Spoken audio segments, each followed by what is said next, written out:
We of Team Gwentlemen are thrilled to announce something special we've been assembling for quite some time, the Gwentlemen's Invitational. The Gwentlemen's Invitational, or TGI, is a comprehensive team-based tournament drawn from the entirety of the Gwent community worldwide. Dozens of teams of 3 will compete for 5 weeks of Swiss-style Gwent competition in a best-of-5 conquest matches. The highest achievers among those shall advance to a round of playoffs where they will compete in a single elimination bracket in a best-of-5 conquest matches to determine the greatest Gwent team of all. All manner of Gwent-focused groups will be receiving invites to play in the tourney. You'll see teams formed by pro esports organizations like Fate Karma, nation-based alliances like the French Community, Gwent groups like Commander's Horn, and individual tournament champions like TGO July's Vishra. To give everyone a shot at competing, popular forums like Reddit's R-Gwent and Discord's public Gwent servers will get to elect teams from the best and brightest amongst them to enter the fray. Multiple matches will be shoutcasted every week for the community on Team Gwentlemen's Twitch channel, featuring celebrity casters from within Gwent community like Mega Mogwai, as well as some surprise hosts we'll reveal soon. The Gwentlemen's Invitational will last a total of roughly 6 weeks, so buckle up! Gwent will witness at least one significant content patch along the way, so TGI could truly be anyone's game. What up, ladies and gentlemen, and welcome to week 6 of the Gwentlemen Invitational, and this will be the final week of our Swiss format in the tournament. This is the decider, and today I'm joined by Lamios. What up, Lamios? Hello, everyone. Welcome to the week 6, the final deciding week of TGI. It should be a lot of fun seeing who gets to actually, win this final games and get into the playoff stage of the TGI. Yep, this is the week where everything matters. You got to get those wins if you want to make it to the final brackets. And both of the matches we're showing today are in fact matches where the winner stays in, the winner makes it through to qualify for the brackets, and the loser is out. So what have we got on the docket for today? Well, today we've got Gwentlemen Red facing off against Pumpkin Down Under, Pumpkin Shit's team, and we have Team Slovenia, the Slovenian team, facing off against Gwent DE, which is the German team. And it should be both of these teams, as you said, are on the brink of making playoffs. They're both, if they win, they will make playoffs. And it should be, they should be a very tense set of matches. Yeah, definitely. So we've got the Battle of EU for our second series, whereas Australia is facing off against Gwentlemen in our first series. And this is the last Gwentlemen team standing. So there was some other Gwentlemen teams that have fallen by the wayside, but Gwentlemen Red, they've clung on right till the end here. And how do you think that matchup's going to go, Pumpkin Down Under versus Gwentlemen Red? Well, I have faith in my teammates from Gwentlemen Red. I hope, and I'm biased that they managed to win.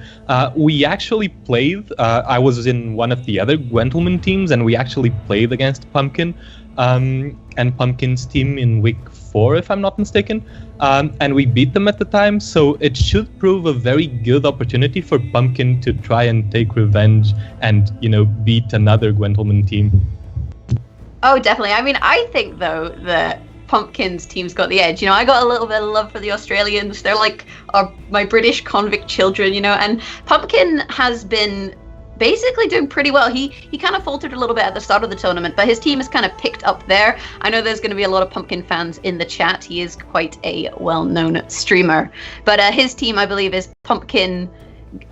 Who else is on this team? Tom FLR and Sour Tear. I think Tom FLR is an Australian.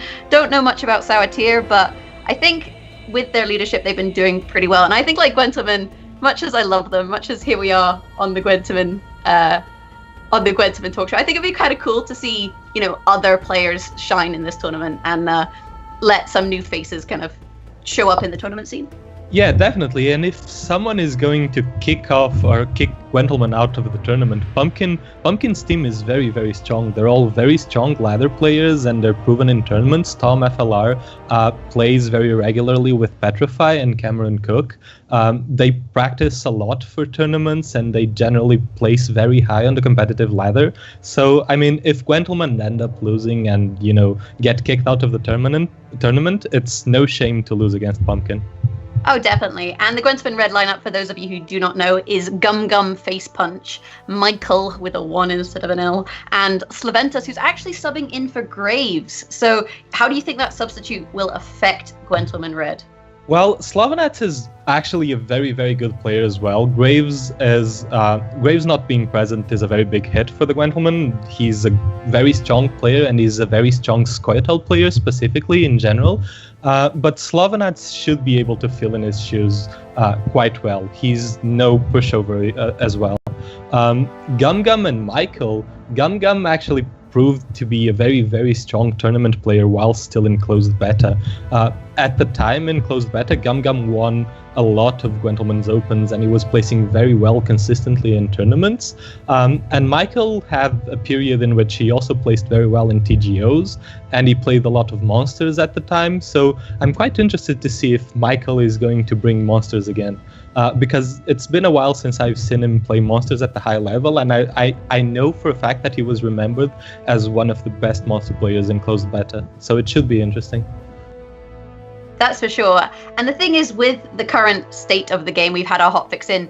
You know, do you have any predictions on who's going to ban what? Like last week, we just saw a straight Scoia'tael wipeout. No Scoia'tael for anyone. Do you think people will let Scoia'tael in now? Do you think they'll ban Northern Realms? What do you expect? Yeah, I think so. I think at this point the meta is settled a bit. The good decks are sort of more defined. There's not as much chaos, and I fully expect people to almost unanimously ban Northern Realms. I think Northern Realms is, as an edge over every other faction. There have been a few Scoia'tael decks popping up with a lot with very high win rates, but I kind of think that those are more due to the surprise factor and people not knowing how to play around it. And I don't think you can allow Northern Realms to get through when it's so much ahead of every other faction. What do you think, Chagris? I think this week is going to be really interesting because we've seen a lot of changes in terms of the decks that people playing. Northern Realms armor is still consistent, but people are kind of trying out machines as well. Some people are even running full test. Scoia'tael, you've got maybe movement strategies, you've got marauder strategies. Meanwhile, Skellige, people are trying different buffing strategies. Mill is basically out the window, and I can say I'm very happy about that because it just takes forever to play a Mill game, and I'm happy to see the back of Mill, but I don't know. I think I agree with you that Northern Realms is going to be the one that's going to get banned. It's probably the most consistent deck, I would say, at the moment on the ladder. I think we'll see some Consume Dagon hybrid coming out for sure. Maybe some Wild Hunt boats, Arid and Longship and all that. I actually think the Consume one has the edge, so that's what I expect to see. Yeah, I agree with you. The only issue with the Dagon Consume, and that might get people to bring Eredin Longboats or some other variant of monsters instead, is that the biggest weakness of Dagon variants is that they're very inconsistent and they're very prone to bricking and having bad hands. And in a tournament environment where you often can't afford to lose a single game because it might mean that you're out of the series or out of the tournament, then bringing something like Dagon, which can just brick and give you an unplayable hand in 1 in 10 games, might just be too risky. So I'm quite interested to see what monster decks people bring. That's pretty good. So without further ado, I guess we make our predictions and then we'll throw it over to the host desk. So I reckon we're going to see Pumpkin win, but I think it'll go to at least 4 games. What do you reckon? I'm betting on my teammates and Gwentlemen Red. I think Gwentlemen Red is taking this one. Okay, so without further ado, we'll hand over to our casters this week. First set casted by Swim and Mithranor. Have fun, guys, and we'll catch you later. Okay, so hey Mithranor, how's it going, man? Hey Swim, what's up? Oh, okay, yeah. So this is gonna be a game 1. That's a nice picture you have there, Mithranor. You look very striking. I know. That was a little bit ago, but it's still a good picture. Yeah. Okay, man. So we will be getting into game 1. Again, this is the decider for which team, Gwentlemen Red or Pumpkin Down Under, gets into the playoffs. Anything to say before we get into it, Mithranor? No, I just want to see what's going to happen. Yeah, me too. So without further ado, let's go ahead and get into our first game, which is going to be Tom Phil from Pumpkin versus GumGum from Gwentlemen Red. Dagon versus Calviet. How do you feel about this matchup, Mithranor? I think it should be a pretty good matchup. don't know much about Tom Villar very much myself, but I know he's a very solid player, and I think I played against him like one time. And GumGum is obviously a solid player as well, so this will be a very interesting matchup. Yep. So right off the bat, Tom Phil has, a slightly awkward hand, but doesn't get punished by the mulligans. He has basically a sort of consume slightly weather hybrid that you typically see, sort of kind of Dagon core list, as it were. And we're gonna have to see. We're gonna have to wait to see what we're getting from GumGumFacePunch. You found the camera in there.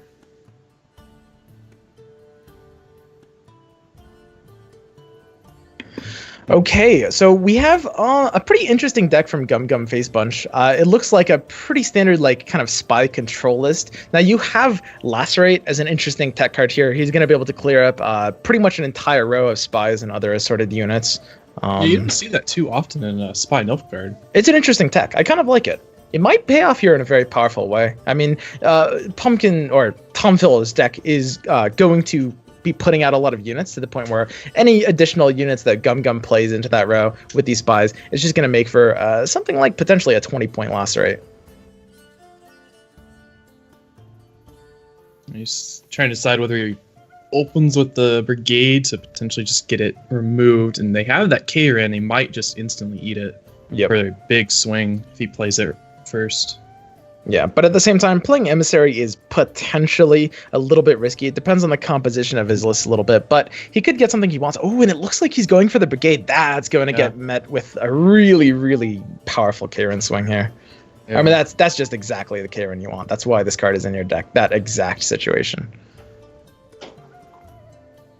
So the Karen is going to be swinging for, not only is it swinging for 16 points, it's clearing up an otherwise very powerful Impair Brigade, and it's triggering the Consume tag as well, which is going to buff the Neckers in Tom Filler's hands and deck.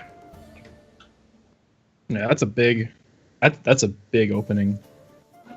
But, as we know, Nilfgaard has a lot of ways to put out a really fast tempo, so 17 points is not really that much. Just losing that Brigade is bad over the long term for this round. That's true. In addition to that, Tom did lose the coin flip, so it makes the tempo swing that you get off of this a little bit less valuable in terms of how it rewards you. I mean, when you win the coin flip and you have that tempo swing, you can force out a pretty early situation where you can get a 2-card advantage, but without it, GumGum is still a bit in control of the situation. He does have the option to pass and play reactively. Yeah, exactly. We see him going for his leader ability. He's infiltrating. I guess he's going to infiltrate that Karen right off the bat. Yeah. Now he has the opportunity. I mean, what does this infiltrator really do? I mean, he doesn't have any real way to gain a lot of value out of it. I mean, he can, emissary into a brigade, get an extra couple points, but he doesn't really have a way to clean up this. He doesn't have Menno or Nausicaa Brigade. Well, we didn't see what his other options were from his leader ability. He still has Kahir in his hand, so he could potentially have seen Minnow and known that he can pull it later with Kahir. Yep, that's true as well. We're going to see Tom develop his Dagon for Fog. It's going to start taking 2 points every turn, which is going to put a little more pressure on GumGum. I mean, Tom is pretty much, he wants to put himself in a situation where he feels comfortable passing, or at least forcing more tempo out of GumGum, right? I mean, he's looking at a 16 advantage now, and if GumGum plays something too slow, he might just have a pass off of 2 Fog ticks as well.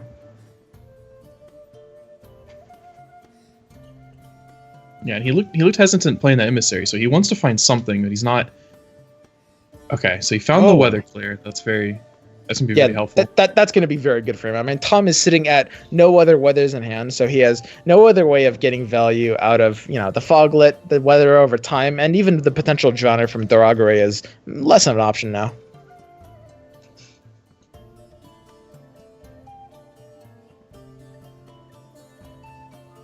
So we're gonna see Tom basically develop his train tools. He's gonna start, eating that emissary. It's actually representing a small threat to GumGum, who's gonna have to start developing any of his scalable tools like brigades art early if he wants to get value out of them before that emissary dies. We've seen him looking at assassination there. Do you think he's gonna come out? Oh, might come out right here. Do you think he's gonna come out here for a 21 point? Or wait, it's 8 and 8, so 16.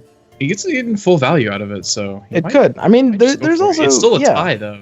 And he's eyeing that lacerate as well. The lacerate does have some potential here. At the same time, you're cleaning up your own spy. It's really hard to play for a game plan where you're not really able to get value out of your spy synergies. And there we see a kind of awkwardness with GumGum's opening hand. I mean, he's got a hand that's very dense with silvers and golds, right?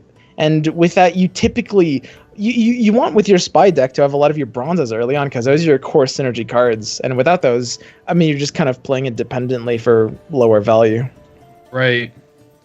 And with playing all of his golds and silvers, he's more committing to the round, whereas Tom of Falar is playing a lot of his bronze. He's only dropped 1 gold and no silver so far. And there's a pretty powerful assassination lined up. He looks like he's going to use the assassination here on the Vran Warrior, presumably picking the second target of the Dagon if he does incline to do that. It's a pretty good way to mitigate the Vran's value. He's looking at either doing that or blocking the Vran Warrior, it looks like, with that. Just mousing over Cancerella and maybe Joachim right there. Okay, so a pretty powerful assassination coming down. I mean, if he hits the Dagon, which... he might go for the Karen, actually. Get 1 more point, but you lose the Disloyal trigger. That's a tell that you don't have anything to sit on to... So Tom basically has a bit of a insight into GumGum's hand, which is a little awkward. No way to get value out of that Disloyal tag. And it looks like Tom's basically just setting up an Ekimar here. He's going to play the Ekimar egg out, get an extra 4 points out of this egg. Pretty good value, and summon a Harpy as well. So that's really big tempo while developing carryover at the same time. And giving him just a means to pass if GumGum doesn't pass him. Absolutely. I mean, if GumGum can't break this in a single turn, I mean, Tom has the pass, and he's got an immediately 7 points of carryover if GumGum can't establish this in a single turn to basically prevent him from gaining any value out of winning round 1. So GumGum's looking at his options. He does have the Ox, and what the Ox represents is a good double lock. It basically eliminates both aspects of Tom's carryover in a single play, really locking him out of the ability to pass. Who do you think is an advantage in this situation? I mean, looking at both of their hands, the rest of Tom of Falar's hand is not a whole lot that he wants to play this round. But looking at GumGum's hand, it's a similar story. Like, he could play Ox here to stop the carryover, and it puts Tom of Falar at a worse pass situation. And then he can play into... Oh, he's going for the Vanhamar here. I was going to say he could play Vanhamar or Celiac next after that, but he's going for it now. We might see a pass out of Tom of Falar. Yeah, I mean, he has the opportunity to pass. He doesn't actually know that the Ox is there. If he was to pass, the Ox would come down, beat a score, lock out that carryover. But we see the Gales instead. He's looking... What is he looking for here? He's got... Ooh. Oh, he's flipping the coin back. Yep, and it's pretty powerful options. This is going to line up beautifully for Tom's Hailstorm here. That is a 16-point Hailstorm that Tom just enabled by doing that play, and that's going to put even more pressure on GumGum as well. I mean, if Tom's able to establish more tempo by playing the... I mean, he has the Woodland and he has the Hailstorm, both of which are huge tempo plays. The Woodland is going to be summoning both 1 Harpy. I guess there's 1 Harpy left in the deck. Yeah, to pull his last Harpy, yeah. That's a big... Those are both really big plays right here. Yeah, GumGum's actually in a pretty awkward position here. He's trying to decide whether to spy back or Kahir by the looks of it. Yeah, I mean, GumGum is in... You have to imagine GumGum's situation. You don't really... You're running a high synergy deck without access to your real synergy cards, right? Like, he doesn't... The Imperial Brigade early, while it did kind of disable him from having, like, a bad RNG with Emissary or anything, it's very risky, and he's going to go ahead and pass. He's giving up the round. He's forcing Tom to play an additional card here. I kind of like this pass, actually. It's probably making the best out of a bad situation. I guess he's going to just... Second Ekimara. Yeah, that's a 12 points right off the bat. That 12 points is pretty hard to beat in a single card. I mean, if Tom does have the inclination to instant pass, which presumably we won't see. We're more likely to see development of some other tools as Neckers, but 12 points is going to give him a really big advantage into this round 2, and the Neckers are just going to come back in round 3 as well. So if you're GumGum, how do you get out of this situation? I mean, Tom looks like he has control over this game, right? Like, GumGum has to be drawing into some like really high synergy combos, but additionally, round 3 is looking like it might be pretty short.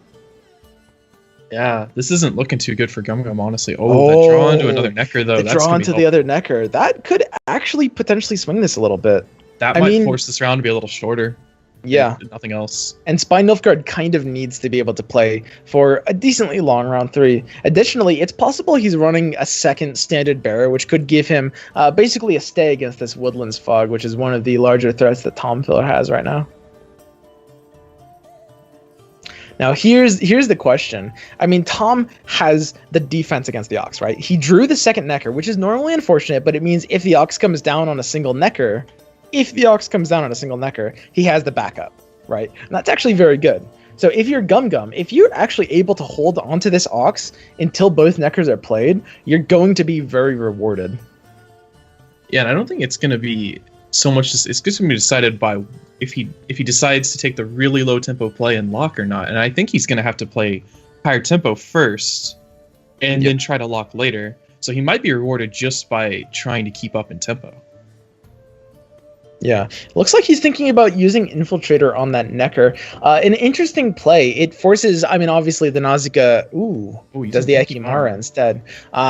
So basically he was concerned that a consume effect would push the Necker out of Nausicaa brigade range, and he's looking to be able to play for that range. So there's the Kalena Harpy pulling the last Harpy out of Tom's deck and developing a little more carryover as well. He doesn't have a way to eat the eggs, but there'll always be a couple extra points into round 3 looking at that. Now, Tom is at a bit of a interesting decision here, right? He's playing against a deck that wants to play in a long round, but he's also got his own incentives to play that long round, right? He's looking at this Hailstorm. So it looks like Tom's probably going to want to extend this round out as much as possible, right? He may even drop a Woodland pretty soon.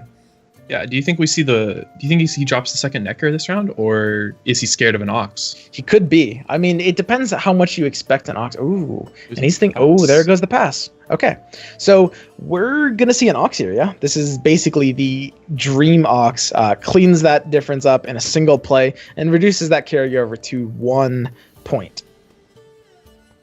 Yeah, he's looking at it.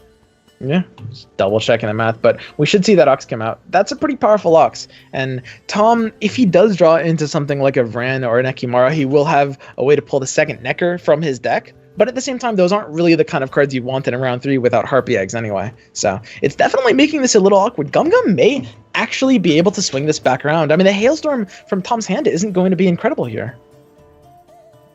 Yeah, it's looking to hit. I mean, because all of GumGum's cards should be able to be played on different rows, and he'll just avoid the Hailstorm entirely. Yeah, the tides might have actually turned with this one. Tom's biggest asset right now is that Woodland Spirit. And like I said, if there's another standard bearer in GumGum's deck, there's the Vran. Again, it's not a hugely powerful card, but it will pull out the last Necker. That's pretty good. He basically, I think you might have to sit on this hand if you're Tom. Yeah. What's the Vikovara medic here? You're not really looking at good targets. This is actually a matchup that has really awkward Vikovara medics. You basically have to just res a spy, right? An emissary. Yeah, he's basically looking at emissaries. That's about it. That's a powerhouse hand from GumGum, though. He has a huge combo hand. Like he can potentially generate a lot of value from that hand. And if this Hailstorm can't keep up, I mean, the Vran enables the 2 Neckers to come out, but at the same time, those cards aren't incredible. I mean, it's 20 points in 2 cards. Not, maybe a little more off the consume triggers, but it's not really as good as you'd like your, consume finisher to be. And the Kayron's not super great either. I mean, the Catachan, but yeah. Catachan, there's neither of these decks play really high powerful cards. Like Catachan's looking at being like 11 points, 12. I don't remember if there's anything higher than a 6 in the graveyard. Yep. So here's a little bit of a tiny chain resulting in a Nausicaa Brigade. A pretty clean 10-point play from Gummy. He wanted, I think, something a little bit more powerful than that. We're going to see the Woodland Spirit potentially being dropped here. Just thinking about it. He's a little reserved with playing Woodland. One of the things about Woodland is you don't typically want to play it into the melee row. It row stacks a little more than you'd like. But at the same time, if he wants to get good value out of the Fog, he is going to have to develop that sooner rather than later. Ooh, he's going for it.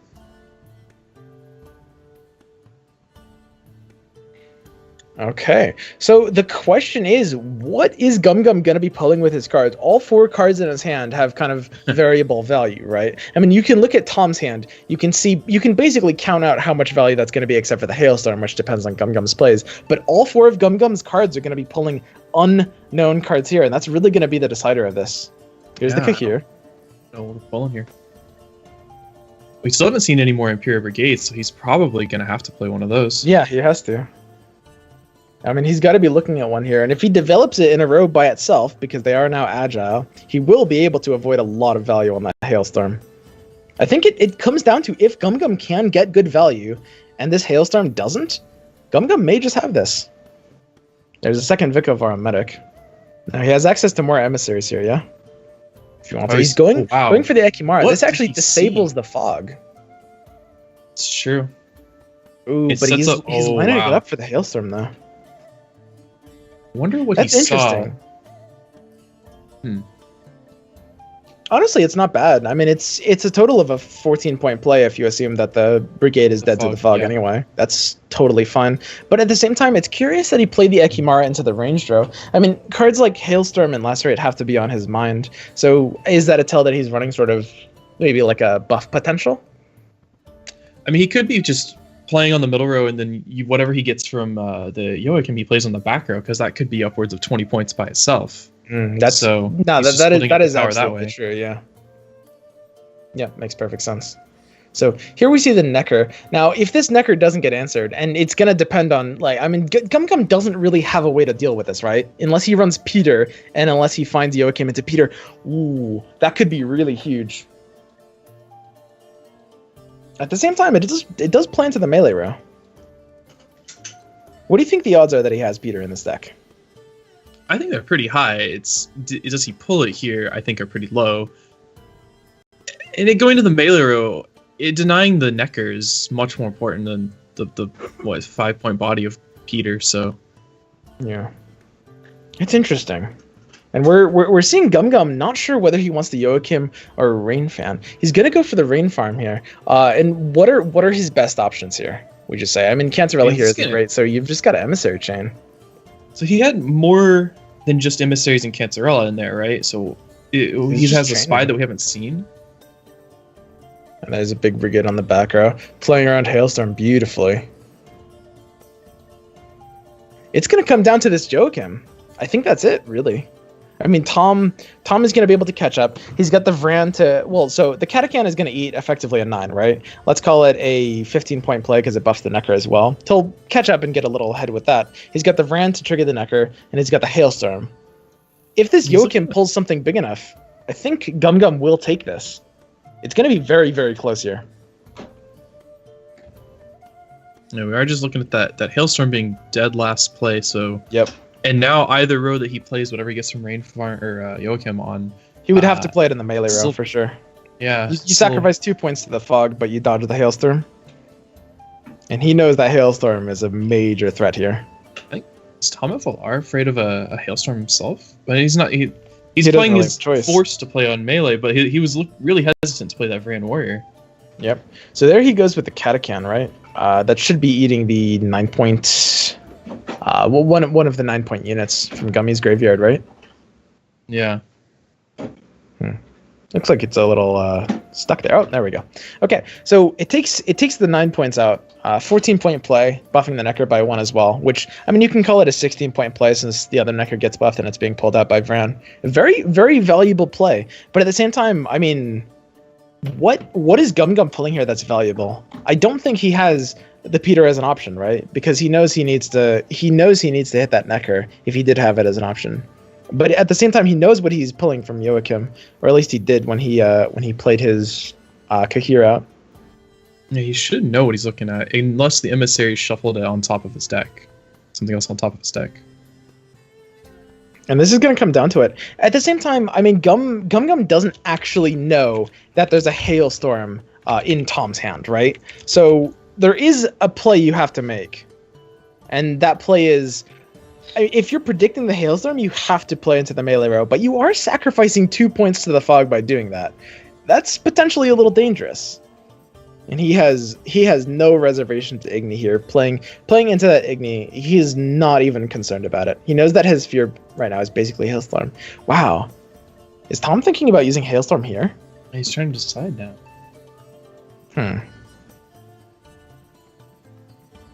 Why would he be afraid to Vrand that Necker right now? What's he afraid honestly, of a coming out? Hailstorm. He's afraid of a Hailstorm. He's going for it. He's using the Hailstorm early. This allows. That's great news for GumGum. It means he doesn't have to sacrifice the 2 points by playing. He doesn't have to make that decision at all now. So I mean, this is it, right? I mean, Tom is 6 points up. He's got the Vrand. The Vrand is 9. So GumGum, he has to hit something big. Is this big enough? It's only hitting for. It should be enough, points right? After it lands. I think it should be enough. This takes it. Tom is it. Yeah. The Vran is basically, it's a 15-point play, right? The 2 pings, none on the fog. Not enough. Yeah, Tom is gonna take this still. Yeah. Wow, GumGum needed to hit something bigger than an Imperial Enforcers there at the end. It did just come down to the Joachim. I'm wondering if he had seen an Imperial Enforcer earlier in the game, or earlier in the round, because that could have made the difference, playing an Enforcer instead of a Brigade earlier. But it's hard to know. It absolutely could have. I'm a huge fan of how both sides played that last round. Very unfortunate that GumGum did end up without that Joachim, but at the same time, bluffing his own Hailstorm or Lacerate to forcing Tom's Hailstorm out a bit earlier, almost could have won him the game there. It absolutely could have. Very good. Yeah, and then Tom making the reserved decision to basically play afraid of that Hailstorm or Lacerate, confident that he had enough power to win that game regardless. Like, we definitely saw some pretty powerful decisions coming out from them, I think. Yeah, definitely. And it came down to a lot of decision making and trying to play against the odds there, and he did a very, very good job of it. Just didn't quite come out on top. Okay, so we should be able to go to next game now. Now, GumGum is still in. Tom is out because, of course, it's Conquest. And we have here Pumpkin down under Soul Tier on Calvite and Slovenats on Dagon. It's another Nilfgaard versus Dagon matchup. It's just reversed this time. Ooh, and it's going to be a little different. Soul Tier's deck is quite interesting here.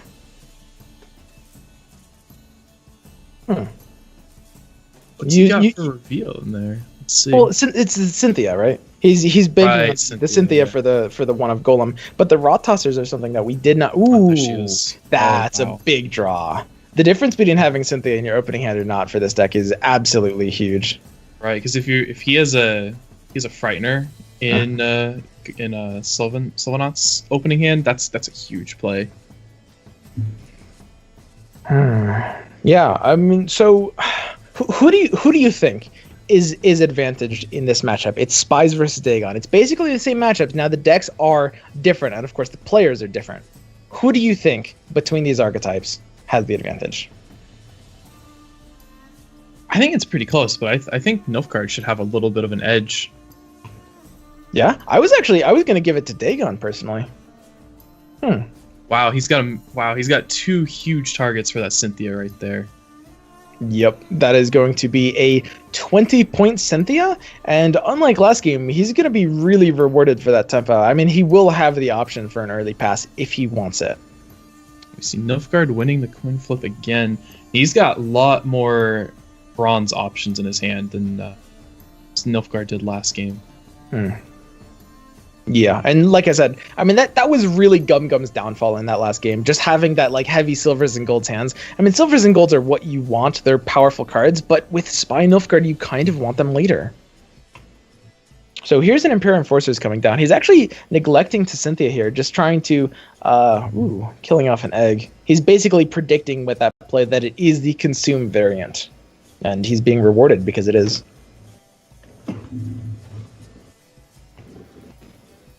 He's taking that Fran while he still has an egg on the board.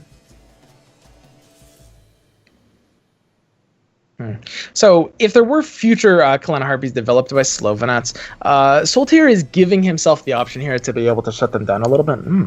Interesting. Looks like he's just developing emissaries. What do you think about holding on to the Cynthia here? I typically don't see it being done. It's a little bit risky, but at the same time, I mean, developing these bronze tools earlier could have a higher payout. I think he's holding on to it as like a finishing tool in this round. He's just risking, if he doesn't have Frightener in his hand, then he's risking whatever his big card is being played. He is, however, a bit lucky because he's got 2 12s, so it's probably unlikely that both will come out relatively soon. Yep. So we're going to see the Dagon being hovered over here. I mean, typically when you have these weather tools, you do want to play them a little early.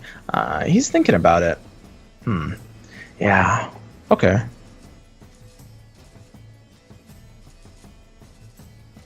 And it should just be Dagon and Woodland for like his only weathers in that deck. So if he's thinking if he has the clear, but then again, this is mainly just for that tempo play right there.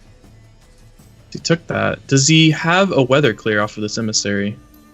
He's gonna look for one. Deck. Yeah. He has the he does not have the standard Baron now. No, he doesn't. But he has the Assassinate at the same time. Now, when GumGum was in the same position in the last game, holding on to that Assassinate, he had the Lacerate to be able to set the Vran into Assassinate range.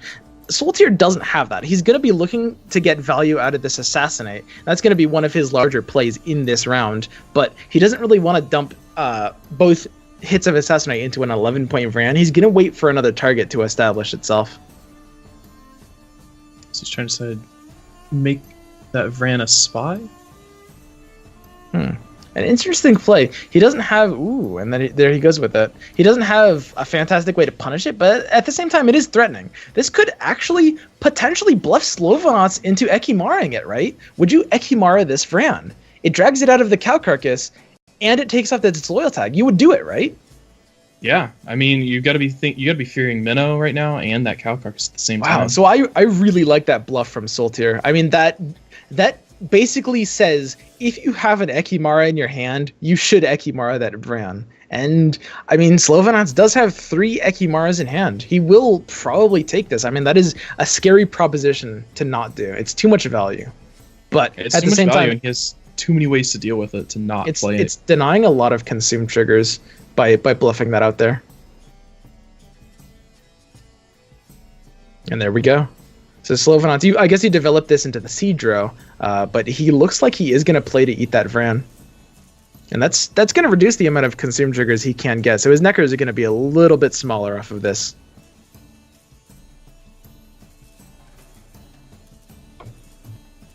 Nice. Still got a 17-point lead, too. When do we see the Cynthia come down?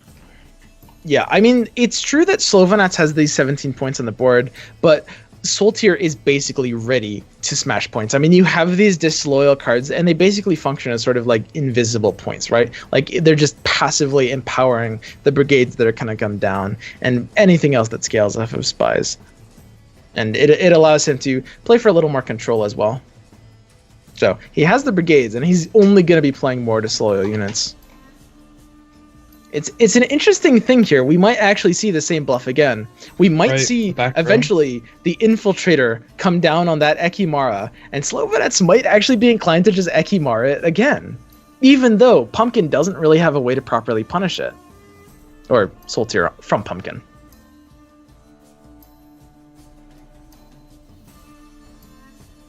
Okay, so... What's he thinking about doing? Yeah. Oh, he's going for another here's a... Ooh, he could go for the Drowner here. That's a major threat. Now, another effective bluff coming out from Slovanauts. I mean, you don't have a huge way to punish that row stack, and you don't have a Lacerate, and you don't have a Hailstorm. But if you're Soltier right now, you don't know that. You might actually be looking at a pass, or at least thinking about it. It's really hard to shut down that Ekimara carryover value either, because it's so big. I mean, he's looking at the big Cynthia play, but he doesn't know how much value that's going to be worth. So he would have to be banking on it being pretty good Cynthia, where if it whiffs completely, he might have to commit 2 other cards. Now, the Imperial Brigade could make that up easy if it just hits something decent, but... This is a dangerous Cynthia. You're expending a really valuable resource into a round that... it's gonna be a little bit tricky here. He can push this round, but it's gonna cost him a lot of resources to overtake this amount of points. I mean, he is down 23 points already just to be able to take it. So there's another brigade coming out. I mean, he knows that he has these brigades. This is the round where he's committing the disloyals. This is a round where these brigades are getting value. His Cynthia could potentially be higher value next round, and he's saving it as a plan if Slovenots is going to go for a pass here.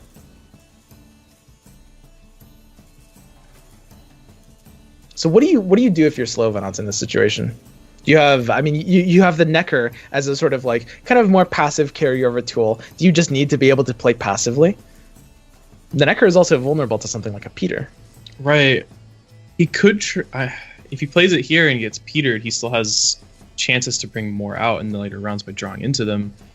So he might just be playing it out here to play a little bit passively and get another decent card out of Soltier. Always can take that pass. We see the pass coming up by Slovenots. So Soltier basically has to play Cynthia here. This is his Cynthia finisher. Now this is risky. I mean, we know that it's not. But he has to be thinking, I mean, he needs 15 points here, right? So he needs that Cynthia to reveal a 7 or higher. If he doesn't, that's game losing right off. If the Cynthia doesn't reveal a 7 or higher, we know he will, but will he make the play? I mean, that's good odds, but it's dangerous at the same time. You are banking that you will reveal a 7 or higher if you're Cynthia in here. Right. And he knows that Assassination is 15 points. So he could go for that instead. Exactly. And not only is it that, but it will reduce the carryover. He dumps both assassinations into that Ekimara. Carryover going to go, ooh, he's going for the Cynthia play. And he makes it, of course. All right. So deciding to saving the assassination, basically. That's the idea here. He knows that it's very good to clean up cards like Vrans, cards like future Ekimaras. It's a great card in this matchup, and he didn't just want to dump it as a 16-point damage into an Ekimara. Is also a little scared of drawing into that Imperial Golem as well. The fact that he got it out of the deck means he could mulligan here. He still has the Roach, which is a slight risk, but he saved the assassination, so he's got good control options for this round. He's got Minnow and Cancerella as well, and he's... Oh, that's gonna hurt. Ooh. Yeah, and there that is. Now, he is playing in a round he owns. He has the bleed here. He can play Cantarella from hand. He can even bleed with Roach if he wants to. Like, he's got good options to draw this round out and minimize Slovenots' value. Slovenots having a kind of equally awkward hand with 2 Neckers, although it is safe against something like the Ox as we saw in last game. So, while... This is a really awkward position for Soltier, I think. I mean, he has great bleeding tools, right? He has the Cantarella, but Slovenots has even better anti-bleeding tools. I mean, we can see the Frightener. The Frightener is going to come down here, basically shutting out a really great pass that Soltier might have had. And he's also got Neckers and Ekimaras to develop value into next round, whereas Soltier is not going to be sitting on very much. This is going to be very hard for Soltier to win. Both of them having somewhat dead cards now. Yeah. I mean, there's 3 total cards in these hands that you don't really want to be seeing, and you'd rather pull them out. How do you win this one if you're Soltier? Honestly, he needs to hope that his opponent doesn't have as much carryover as he does. Yeah, basically. Ooh, he's thinking about passing. He's hovering. Because he knows that Slovenots is just going to be developing carryover at this point. The more he plays into this round, he's 100% sure there's a Necker somewhere in that hand. There's a good chance there's an Ekimara somewhere there too. Like, he knows playing into this round is just going to be bad for him. He'd like to get rid of this Roach, but he can do that with the mulligan. So it looks like he does have to pass here. But at the same time, going 1 card down into a round 3 where you have, frankly, limited resources is definitely a risky proposition at the same time. I mean, how does he swing enough value in round 3 to be able to take this? And we're going to see the instant counter pass by Slovenots, of course. I think he's going to have to find... He's going to need that Joachim for that big power play, but he's going to have a hard time with this. Maybe Rainfarn into Joachim. Oh, there it is. Man. But it's an incredibly powerful hand by Slovenots there. I mean, he has basically all the tools he wants. And if he finds into something like a Giant Toad off of that Gales, even better. I mean, Slovenats is looking at a hand he's incredibly pleased with here. I mean, he has some like slightly awkward cards, but his golds and silvers are all just huge powerhouses. This Rot Tosser from Soltier is going to be a little unreliable. This Assassination, it might be looking good to him, but we know it's not going to be getting really great value. All it can really do is clean up a Vran, which isn't in Slovenats' hand right now. Yeah. And there's another Harpy coming out. So a 10-point opener right now. Both players have the same number of cards, but Slovenats has that 10 points, and he's looking at a potentially more powerful hand. Like last game, it might come down a little bit to this Joachim value. But Soltier doesn't really have great swing potential cards. He needs to find into these options in his deck, right? He needs to find into a Seer? Yeah. That's really tricky. Yeah. So Soltier is he's gonna Kahir before Calveting. Typically you see the Calvete come down first, but he needed to pull a Roach out of his deck first. And he's looking at some decent options. He knows he has the Kalak off of the Kahir if he doesn't pull it out. Electing to do it now instead. He knows if he emissaries, he's gonna be seeing the 2 cards he just saw, and he's gonna go for it. But at the same time, he's already expended his brigades. He doesn't really have a great way to gain a huge amount of value from these spy cards coming down.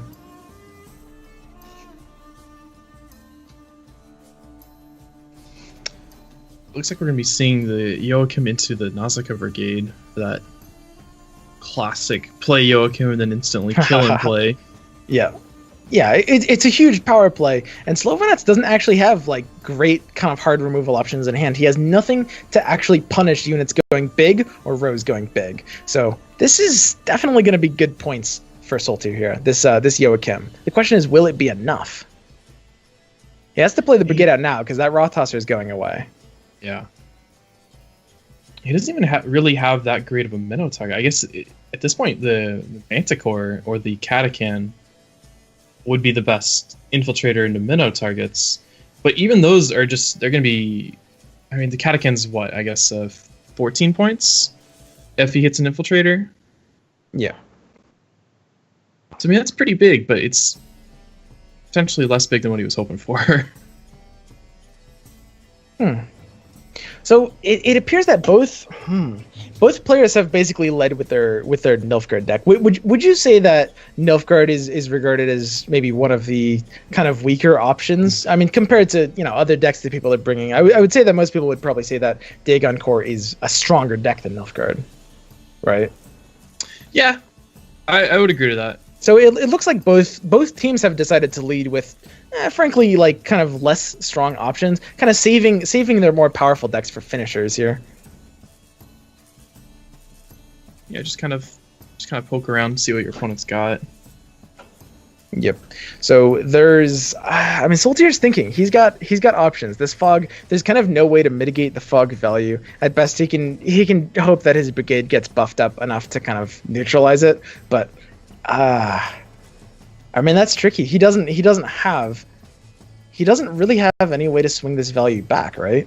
I mean, he needs to hit meta value that he frankly can't find, and the Calvete, it doesn't hit anything great here. I mean, it can pull Rainfarn into the last emissary. I think there's one unlisted emissary, unless I don't know. It says there's, I don't know how many cards left in the deck. Yeah, the deck tracker might not be showing one of the emissaries. Don't remember. Yeah, if he doesn't have one, then that Rainfarn is just dead. Yeah, this is a really, really bad situation for Soltier. I mean, is there a way you can see where Soltier is able to come back from this? Not much besides just a disconnect. Yeah. Man. So, I mean, it looks like if Soltier isn't able to come back from this, it looks like both matches are played Nilfgaard versus Dagon. Dagon wins on both sides, so both Dagon decks are going to be out of the running because, of course, it's Conquest. And that just leaves Nilfgaard plus the other options that team has brought that was unbanned. Do we know what was banned by each side? We do not at this time. All right. Okay, so he's hovering the Calvite. I mean, he's 13 points down on even cards, and he has to play into this fog. The Rot Tosser is going to go off for a little bit of value if it doesn't get eaten. But I mean, what do you? There's not much you can find off this Calvite. Like it's just. It's such a bad situation. When you're playing from behind, you basically need to just play for your completely maximal options, right? You need to play your cards out as best you can and just hope for the best case scenario, right? You have to play a little greedy. But the thing about Soltier's hands is he doesn't really have even options to play for kind of like greed potential, right? Right. So he's gonna be he can send the Roach back. No, to get off of Cal. Yeah, that could still be a really good. There's play still the Manticore in Cynthia. Slovanatz's hand, and he knows that these decks often run that card. So that's still potentially a 17. He might be dropping that Manticore after seeing that Asir, though. No? There's the Gales. Does he hit Giant Toad? If he does, he may just end up taking it, depending on the gold option here. What's the last gold option on that deck? Is it Karen? Karen. It's probably Karen. There's not... His Karen options are...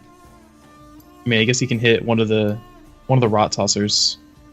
And there's the Abaya. So what do you just pull in a Rakus Venom and just play it for points in the back? Yeah.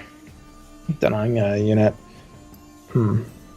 And it's just, I mean, it's just increasing the difference between Solitaire and Slovanac. That fog is taking every turn. They're on even cards, but Slovanac has to make up not only these 12 points of difference if he wants to win, but he has to make up the difference from the fog as well. And he's looking at a good hand. And Slovanac's options aren't incredible at this point because he didn't hit the Toad, but I mean, he still has the third Necker out of Yakimura, and he's still looking at just the high value cards in general, right? The Menno is having a really hard time to find value. And one of the benefits to not finding the Toad is, okay, so if you're Slovanac, right, you know that these spy decks run the Infiltrator Menno combo. You're super aware of that. That's pretty much their finisher, right? So you can avoid playing your biggest card until the last. And if you save both Catachan and Manticore for your last plays, you can basically just deny Infiltrator value and force the Infiltrator out earlier, right? Yeah, and it looks like Soltier is maybe aware of that and thinking of just playing the Infiltrator there, and he elects to go with the Assassination instead. Yeah, just denying the Necker.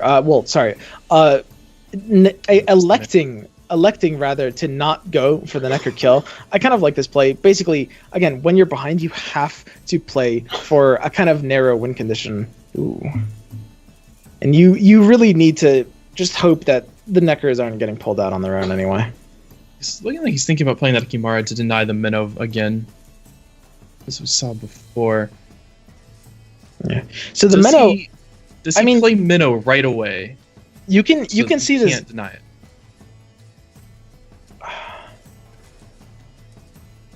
I don't think there's necessarily a reason to. I mean, the Ekimara option is here. He's going for it. He's going. He might be. Does he Ekimara the man? He's going for the Manticore. So that's a call. That's a call that says, I know you have Menno. I'm just going to deny that value right off. Now here's the Joachim. So this Joachim, is it pulling the Brigade? The Brigade's at the top, right? So the Joachim pulls the Brigade, and the Menno is effectively a 12 value card. He's playing this outside of Hailstorm range. He's going to put it on the melee row. I like that play. And at the same time, the threat of Menno did deny this Necker coming out. Is this it? I mean, the Necker comes out. The Fog ticks down to even points here. The Menno's 12 versus the Catachan. The Catachan's 14, right? So Slovanac does win by 2 points. Yeah, another 2 points. No, 4 points. 4 points because it triggers the Necker. Oh, yeah. Man. Just another very, very close game between the Nilfgaard and the Dagon matchup. The Nilfgaard getting edged out both times, although he got a lot closer than I thought he was going to. There's the Manticore, so it's more, but... Oh, right, yeah, the Manticore got eaten. That's a very, very close game. I'm actually very surprised that Soltier was able to get that close off of that. Especially from a card down in that situation. I really like that Ekimara play by Slovenia. Again, it comes back to, in both of these matches, the Dagon player basically realizing that they're in control of the situation and they just need to play it safe, right? Both players, Slovenia and the first player from Pumpkin Down Under, Tom, both of them basically just playing super reserved, playing the cautious play. The early Hailstorm from Tom and the early Ekimara onto the Minnow target, just completely denying the Nilfgaard's player to try to win that game. Yeah, it's like old school spies getting countered by Consume all over again. So we're at the point where both Dagon Consume decks are out. Both teams have been able to win with them, Tom and Slovats, and we'll have to see how these next 3 games play out here. So we get into the next game, which is Calvete Mirror. The same decks we've already seen. So we know Soltier was using Rot Tossers that GumGum wasn't. We actually didn't see as much of GumGum's deck. But these are actually pretty different decks for being in the same archetype. Yeah. Like they're constructed pretty differently. Yeah, the Rot Tossers and the Cynthia are pretty big differences by themselves. Just trying to decide whether to kick that Rot Tosser. Now, the thing about the Rot Tossers in this matchup is any Nausicaa Brigades by GumGum will just be able to eat those up. And that's pretty good value. But how many Nausicaa Brigades did we see from GumGum? Because he might have been thinking about that. If he can play enough Rot Tossers, he'll just, run out of Nausicaa Brigades. Yeah, that's true as well. Honestly, we didn't really see very much of GumGum's deck. I mean, his deck is basically the wild card in this scenario. We'll have to see how he plays this out. Okay, so Soltier has the tools he wants again. He's got, like I said, a bronze heavy hand. And we see GumGum having, again, not so bronze heavy hand. Okay. Both players have similar tools. The Fringilla from GumGum is actually very interesting. So that was one of the spies that we saw him have the option to pull. We couldn't see what it was. Yes. Rainfarn last game. That's very interesting. You don't see that much Fringilla actually played. It's a high potential card. I mean, if you're not getting punished by an Igni or a Hailstorm, and we know there's no Igni or Hailstorm in Soltier's deck, you're getting great value out of that. And you also have the option to use it as just a spy, basically sort of similar to an assassin that has a more stringent requirement, but a more valuable upside. And just with Impera Brigades and Enforcers, its spy value is not terrible by itself. Yep. So here we see GumGum trying to decide his opening play a little bit. So he's playing the Impera Enforcers, neglecting that first tick. Now, just Soltier being able to play second, both players have the same opener, but if Soltier decides to go for it, he does get an extra 2 points of damage onto GumGum's just because he was able to play second. What do you think he's thinking about here? I mean, he has a few options. I guess he's concerned that his unit might be blocked out, or he's thinking he might want to rather play for tempo. He has the Cynthia option as well. He could try to play for tempo and force him out. He's thinking about it. I mean, he does have that ability. I think he has that ability given his hand too. Yeah. And the slow 6-point play from GumGum. Now, he's going to be slightly disappointed by that meta reveal. I mean, it's good information, but you hope to reveal the Cantarello, which gives you an additional 3 points. But at the same time, it does kind of force GumGum to play very proactively. I mean, GumGum has to break 11 points with his next play to be able to stay in this. I mean, his ways of doing that are a little bit limited. And it's very dangerous if he doesn't, because of course he's committed to this round. He's developed the Impera Enforcers, and he's even going to develop more spy units as well. Whereas Soltier has basically just played the most standalone part of the deck, right? GumGum has oh no, that's really, really bad for him, right? This is the pass, isn't it? Yeah. There's almost a consideration to buff the Menno, right?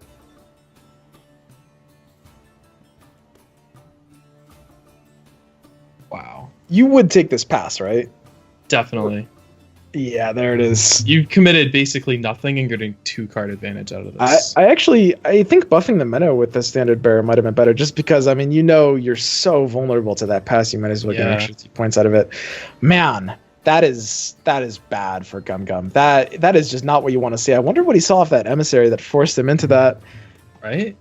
Yeah, what was the other card? So bad that... Wow. Maybe it was 2 of them. Doesn't he have 2 in the deck? Yeah, but I really like that play from Soltier. Just understanding. I mean, he had to make a decision. Do you want to commit for the round or not, or do you want to try to force GumGum out of the round by playing the Cynthia like that? And he didn't hit as big of a card as he could have, but he got a little lucky, and his play got rewarded. Yeah, it's like GumGum's just trying to decide what is my least valuable way to do this. Taking that Imperial Brigade. That's rough as well. Yeah, because that's gonna hurt him in a long round 2 or 3. One of these rounds is gonna be very long with this many cards left. Yep, man. And Soltier is just in a very good position here. I mean, you have complete control over the game. You're playing second, and you have 2 cards up. So you're in complete control of this round 2. GumGum is going to have to give it up probably relatively early, but at the same time, that means going into round 3 with 1 card down. And that's a long round against the man who has not committed his long round resources, those being Impera Brigades and Impera Enforcers, which GumGum lacks. We're going to see that pass, but this is definitely Soltier's, it's definitely his round 3 to control. Yeah, and he still has that Cancerella to get a 2-card advantage back in round 3. Because GumGum doesn't have his. So he has his Rain Farm though, but might need to just... Yeah, he doesn't have a whole lot of spies in his hand. Man. How does GumGum recover from this situation? I mean, he's just sitting on cards that aren't amazing. This Ox, he's hoping to see some Ox value, and it could lock the Impera Enforcers, but at the same time, there's not really a second lock target because the Brigades don't really get developed very quickly. The Van Hemar is just going to hit for points. I mean, his entire hand can't hit the value it wants to hit. The Assassination is good, but I mean, he's basically just going to have to use it on one valuable target, that being an Enforcers, and just something blank. Maybe he just hits like the most amazing Fringilla we've seen, and it somehow swings it. Yeah, it could be. I mean, the Fringilla as an option could be GumGum's saving grace here. I mean, Soltier's not going to play around Fringilla. No, you would never. Unless he might let it just get set up, not even paying attention to it. Yeah, although it is a little telling. Some people do run Fringilla, and it's very telling when someone's trying to enable a Fringilla. Yeah. I think not enough of the people that don't run Fringilla bluff as if they do, to make it not so That's obvious true. When somebody does have a Fringilla and are playing for it. So we're going to see an early chain out of Soltier, just developing these disloyal units onto the board. And he's just buffing Brigades. Now, GumGum is looking for a second target for Ox. I mean, basically, when you're GumGum here, you're just sitting here patiently waiting. I mean, it's all about using your removal tools, right? You have your Ox, you have your Assassination, you even have mana. So the question is, how much does Soltier have to play for GumGum to be able to play those, right? Like, imagine if Soltier plays something that doesn't develop an Ox target for GumGum. Do you still Ox? Do you still Assassinate? Do you trade for half value, or do you go greedy? I think you pretty much have to go a little greedy here, hoping that you gain maximum value out of those. Yeah, he's got to play for greedy. The thing is, he's had a lot of Ox targets, the Brigade or the Enforcers. I mean, the Enforcer would probably be a better hit at this point, but he's still got plenty of targets for his Ox coming out here. Ooh, killing the. I guess he wants to put something. He doesn't. Did he not play any emissaries before? No, he did play one. Killing the emissary is an interesting decision here. I mean, he has his own brigade that would have gotten buffed by it, and hitting the brigade is always going to be value unless you plan to assassinate it and assume that there's going to be one disloyal played. It's an interesting play. It's a bit of a tell that he doesn't have another brigade, but I don't see that causing Soltier to play any differently. The only thing I can think of is maybe he's doing it because he knows he's going to hit another Vico off of the emissary. The Vico into emissary will hit another Vico, so he wants to have that like one extra point from the extra Vico to res the emissary. But that's still a little bit odd. Yeah, he's hovering that assassination. Right, that's pretty much your assassination to take, right? It's your 16 points and it denies a brigade. Like, you can't really get a better situation than that unless it just gets perfectly lined up for you. I think you have to take it here, and he still has the Ox to potentially lock, a Cow Carcass or an Impera Brigade or an Impera Enforcer that comes down. But this Nausicaa Brigade is going to hit great value. This immediately cleans up these Impera Enforcers and just swings for 15 points at the same time. I mean, this is just a round where GumGum, he's going to have to find very surprising value to be able to just beat Soltier, who has an entire card on him and a more powerful combat tools left in his resources, because GumGum used both a brigade and an enforcers in round 1. All right, and his board's looking a little bit sad right now. It's just those 2 emissaries. What's his play here, though? Doesn't have a whole lot. Is he? If he drops that brigade, he's risking the Soltier's and Soltier Ox, or maybe even his own assassination. But he should know he doesn't run assassination, right? Yeah, they've seen all their golds. Yeah.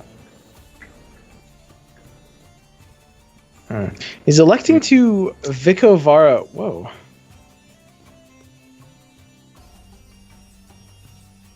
Huh. What? Just killed his own. Did he rope? I don't know. I couldn't tell.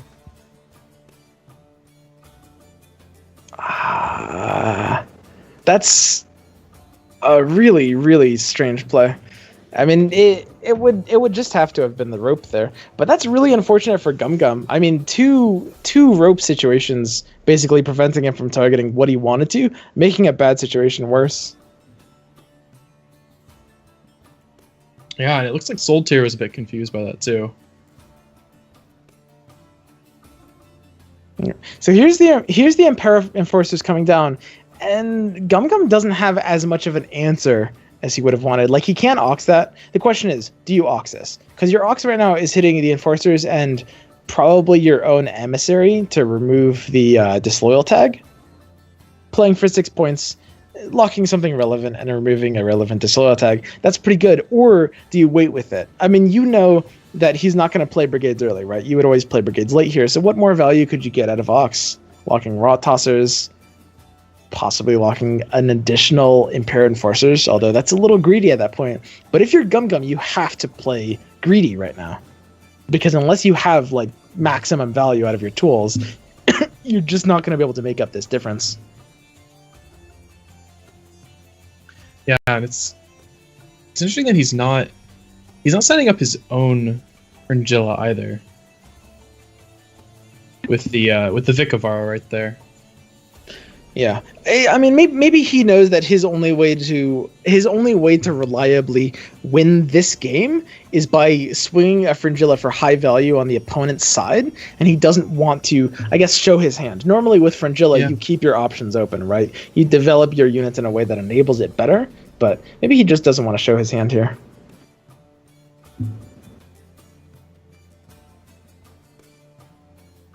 We're not looking.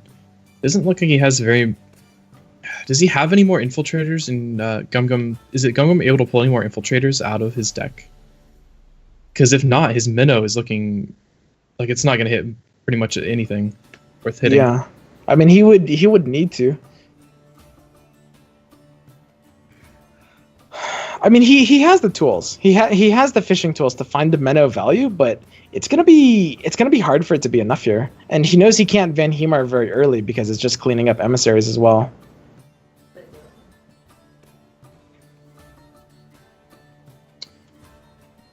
Like he's not liking what he sees. Oh, yep. Okay. It's going for the Kalak here. Typically, you see this one pull an emissary. No, unique target for assassination. that's not just Oxable anyway. Going for the Vikavara medic, he's going Rot Tosser.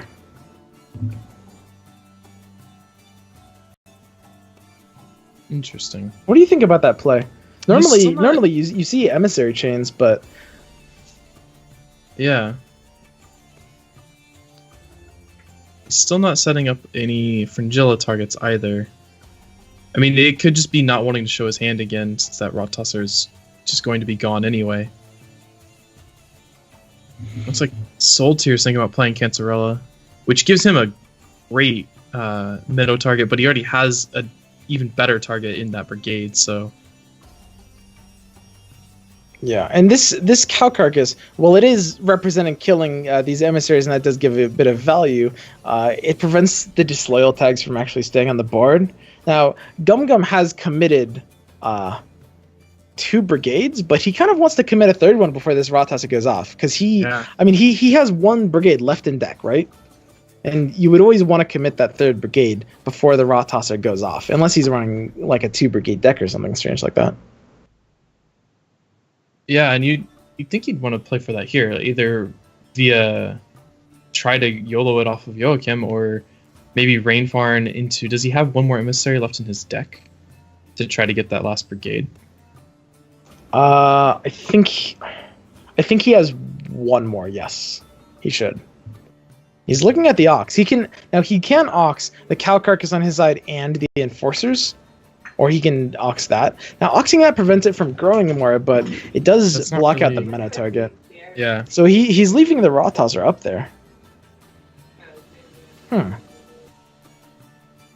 So he's sacrificing his own 6 point, or I guess even 7 points. He's basically expecting a few other disloyals to come out from Soltier to be able to get like enough value for him to Ox that. He's expecting 4 disloyals to come out. Yeah, that's wow. That's quite the Calvet. Yep. I mean, you don't really have the assassination targets you want here. Do you just pull a Rain Fan? I mean, is there one more emissary left in deck? Well, he's played. I don't think there is. I think he's played all of his emissaries. I'm not 100% on that. So he just kills the brigade, denying that 14 points in a different way. So now that Ox on the brigade is kind of looking like a bad decision, because now he's just he's looking like he's going to lose. He's just going to tank it with Van Himar, it looks like. But he's still losing points off of that now, when he could have locked the Rot Tosser.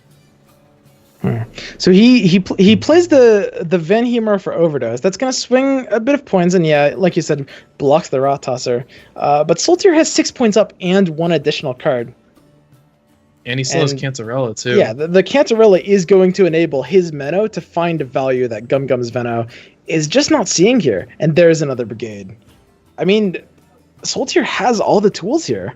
This is... I mean, is this it? Does GumGum have the necessary tools to be able to swing this? Doesn't look like there's many options for him here. Unless he hits... I don't know. Unless he hits a great Joachim and a great Fringilla, somehow swing it. But right now, it's not looking too good. Yep. So he only has 1 spy left, so I guess this is... It's the Cancerella, which enables the Menno if there's no, I guess, blocker by Soltier. Soltier does have the Infiltrator if he wants it. I mean, he can Calvete out an Infiltrator and take the Disloyal tag off that Cancerella. He knows that there's a Menno. I mean, even if it wasn't revealed, you always expect the Menno in hand. And both players are sitting on kind of comparable tools here, but this Fringilla just won't be hitting as much value as these brigades. I mean, these brigades are already 12 points each. And the Calvete is just an additional tool that Soltier has. Cancerella finding that here is also very good for him. But he doesn't have too much left in his deck at the same time. Yeah. So he didn't find the Infiltrator. He found the other 3 cards. He cannot take the Disloyal tag off of that. He's going for the Rot Tosser instead. He's going to put it on the back right there, threatening that Rainfarn. And we know that GumGum doesn't really have anything to protect it with. So it's going to be an additional 6 points for him. And he has one of his brigades is going to be a little bigger off of that as well, because it's an additional spy tag. Just again, just body blocking that Rot Tosser. Slightly lower card. Yep. So there's the infiltrator coming down from GumGum. He's coming down a little early because he wants to hit one of those brigades that are not on the field yet. Well, actually, he gains more value out of hitting his own Cantarella, right? Toggling the Disloyal off of his own Cantarella, blocking out the Minnow. You always assume the Minnow. Soltier has Minnow, yeah. So he's going to toggle it off of his Cantarella, and now his Minnow is finding a lot more value than Soltier. Soltier's Minnow is actually really quite bad. It's just going to clean up the Joachim. This completely flipped. Like 2-3 turns ago, it was looking like GumGum had a terrible Minnow, and Soltier's was looking really solid. Now it's completely turned around. But assassination on the brigade after the spy tag got taken away was still big, but he might just be wishing he had taken the minnow on that when he had the chance. Yep, and we also know that this Joachim is pulling a Seer Var Anahid. We know it's the top card, non-gold card of Soltier's deck, so he doesn't really have a grab for that infiltrator left in his deck.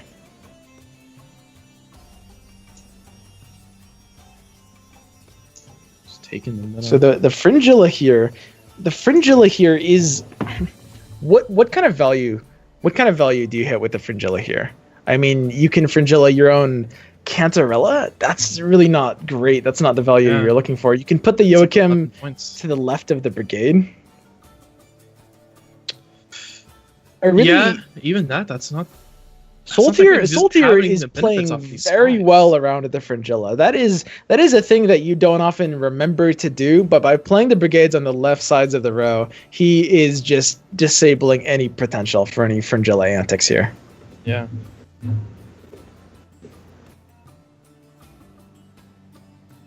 So here's a Nausicaa brigade. That's huge swing potential. We're going to see a Joachim into a 10-point Asir and a Meadow into that Joachim. Right? So it's a 28 points in 2 turns from Soltier. Is the Fringilla going to beat that? It's going to be kind of close. But I don't think it's enough off of Soltier's positioning with those brigades. Beautiful positioning there. Yeah, hardly anyone ever remembers to play on the left side. Yep. So he needs to make up 14. So this Fringilla has to hit 14 points. Is this it? Does GumGum have this? The Fringilla is going to be buffing for 16. That's 16 points. And the Infiltrator taking the Disloyal tag off of the Cantarella means this Menno won't be hitting for enough points to stop this, right? The Fringilla takes it.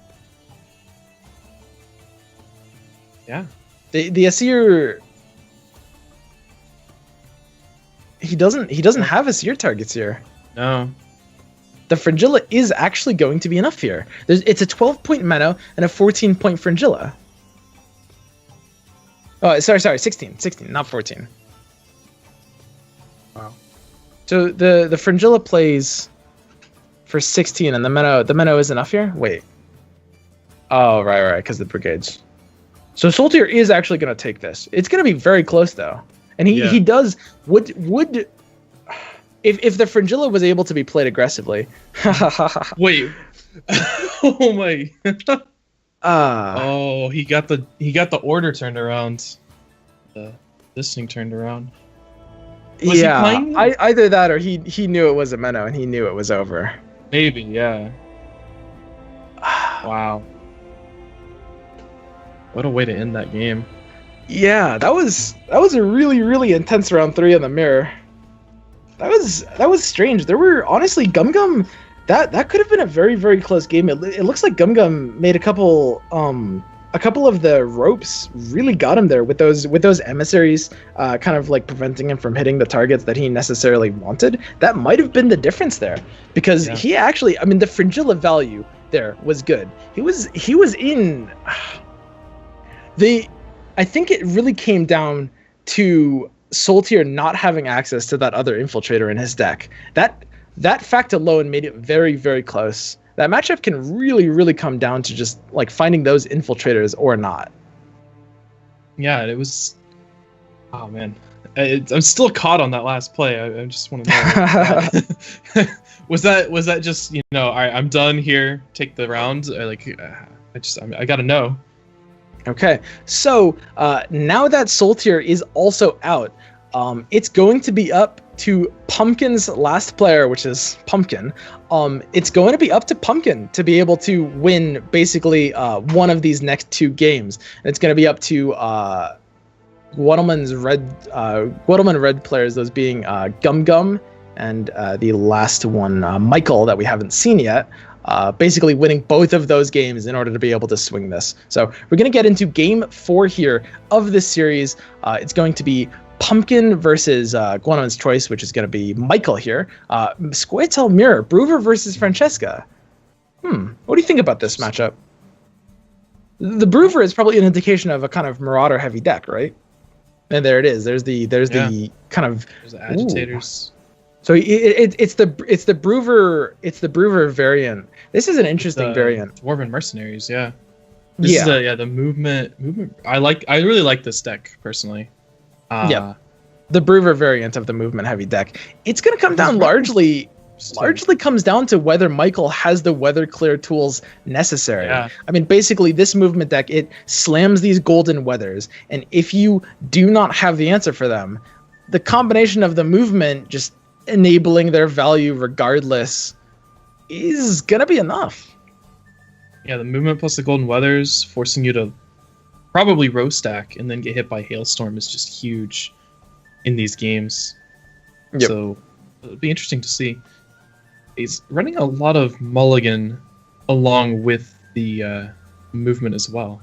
And there's an Isengrim. So both players mulliganing 1 Elven word answer each. Gonna start at 3 points each here. And Pumpkin, I mean, with this deck, they both have their good weathers. Yep, it's 2 variations on the same deck. This is gonna be a pretty interesting pair. Man. So, Pumpkin has the heavy dwarf movement variant with Brewer, and Michael is sitting on his own variant with Francesca, which is just using dwarfs for the Mahakam Pyrotechnicians instead. And both players might just open by slamming gold weathers. Now, this matchup is going to come down to movement tools and cards like Vreehead Brigades, which are able to clear weathers as well as moves. Like that Vreehead Brigades in Michael's hands is just pretty much what you want to see there, right? I mean, that's the biggest deal. The Vreehead Brigades being the movement tools of Michael, their ability to clear weather, versus the Dwarven Mercenaries being the movement tools of Pumpkin that don't have the ability to clear weather. So already Michael's deck seems to look better for the mirror match.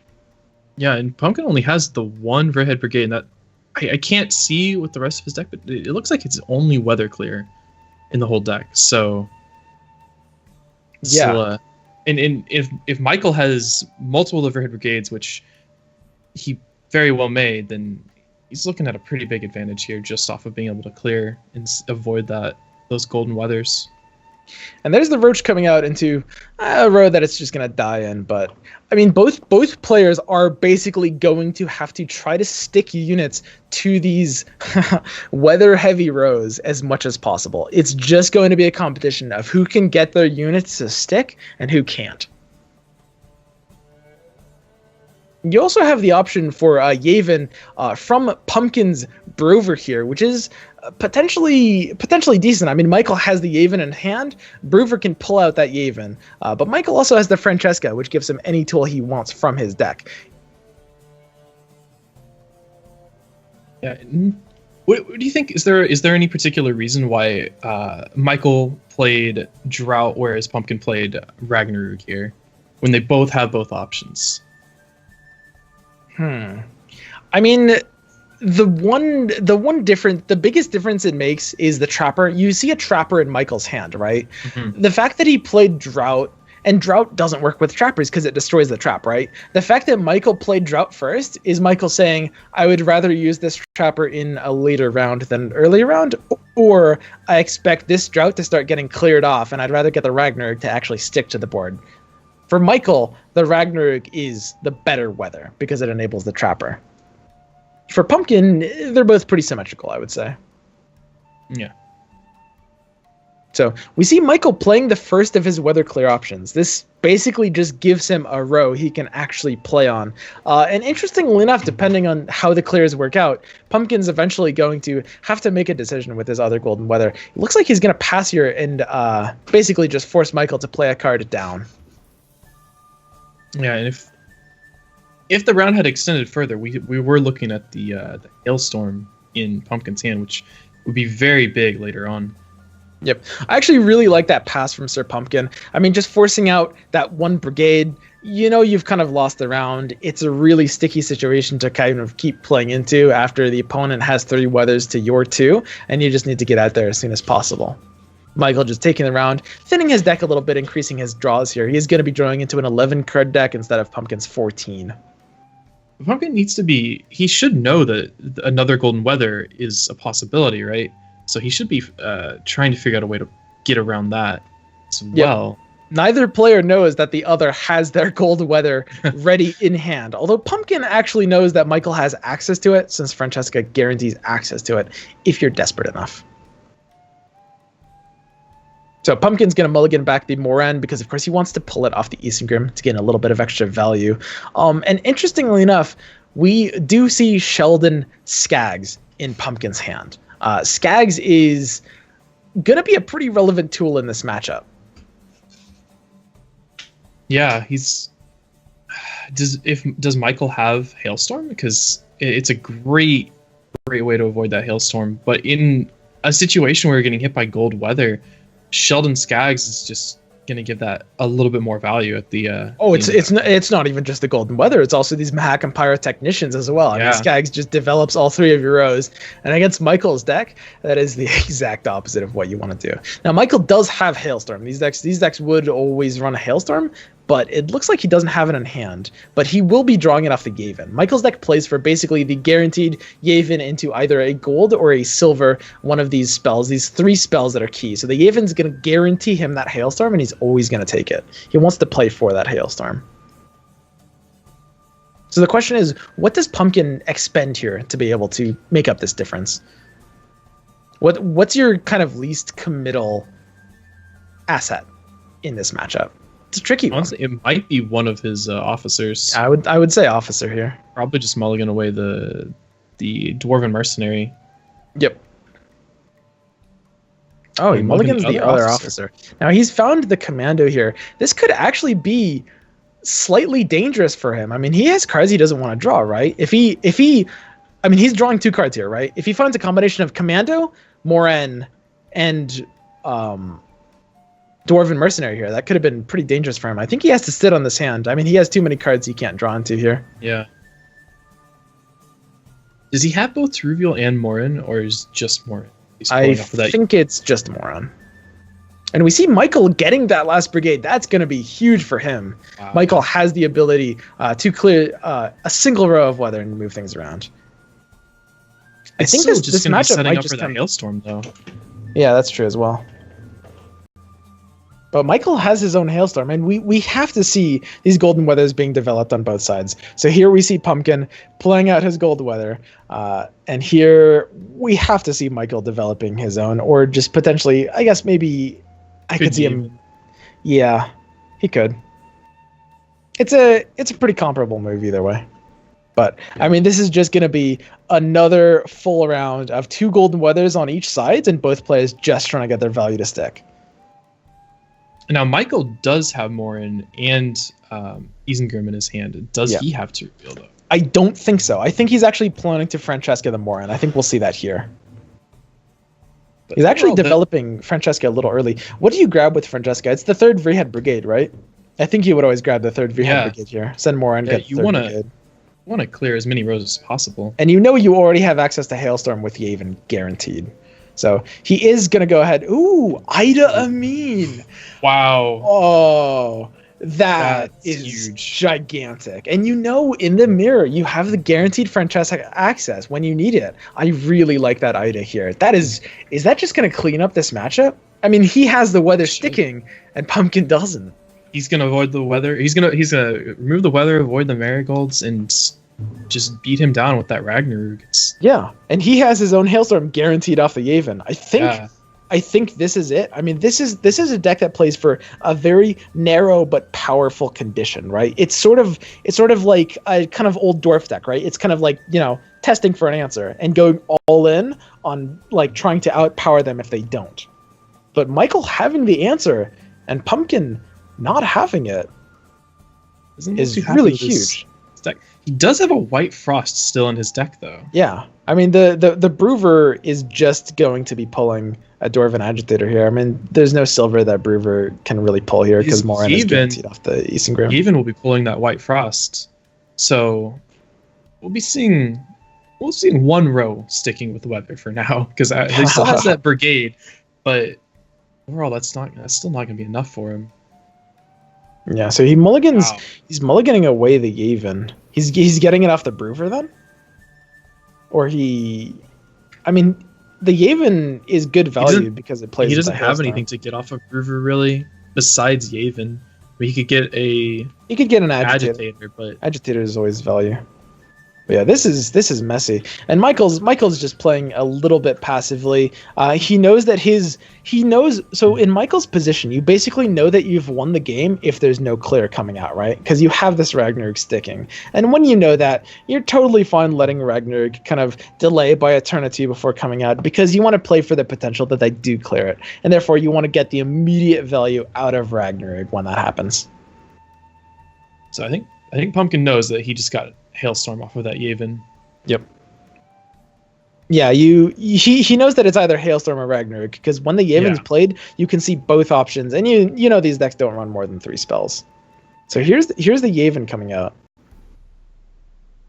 He's basically looking to line up a row for Hailstorm, likely committing to the Seadra there, and that's actually really unfortunate draws off the Yavin. You have the Frost, but you don't really have the option. Now he doesn't have any of his clear. He never drew into that Forehead Brigade. Yep. So there's the Frost coming down. It's going to be sticking decently to this board, but at the same time, it's only really developing one row of weather, which means Michael can easily clear it on the back row with Brigade, and that'll start lining up his back row. But it means he'll be able to middle row because he has the only row locked unit is his ranged row. With the Trapper. Yeah, that's true. He could do it either way. But at the same time, he's going to be able to split his power over 2 rows pretty easily, which is going to play around the Hailstorm. I mean, that's really the difference between these board states. Pumpkin cannot as much avoid playing around both the Weathers and the Hailstorm, and Michael can, because Michael has 2 empty rows that he can just develop his strength equally in and not have to worry about weather.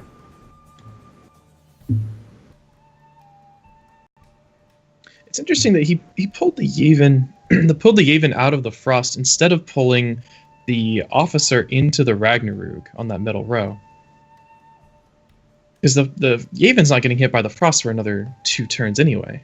And he should have Dwarven Mercenary coming out with that Agitator, right? Yeah. I mean, this is... Ooh.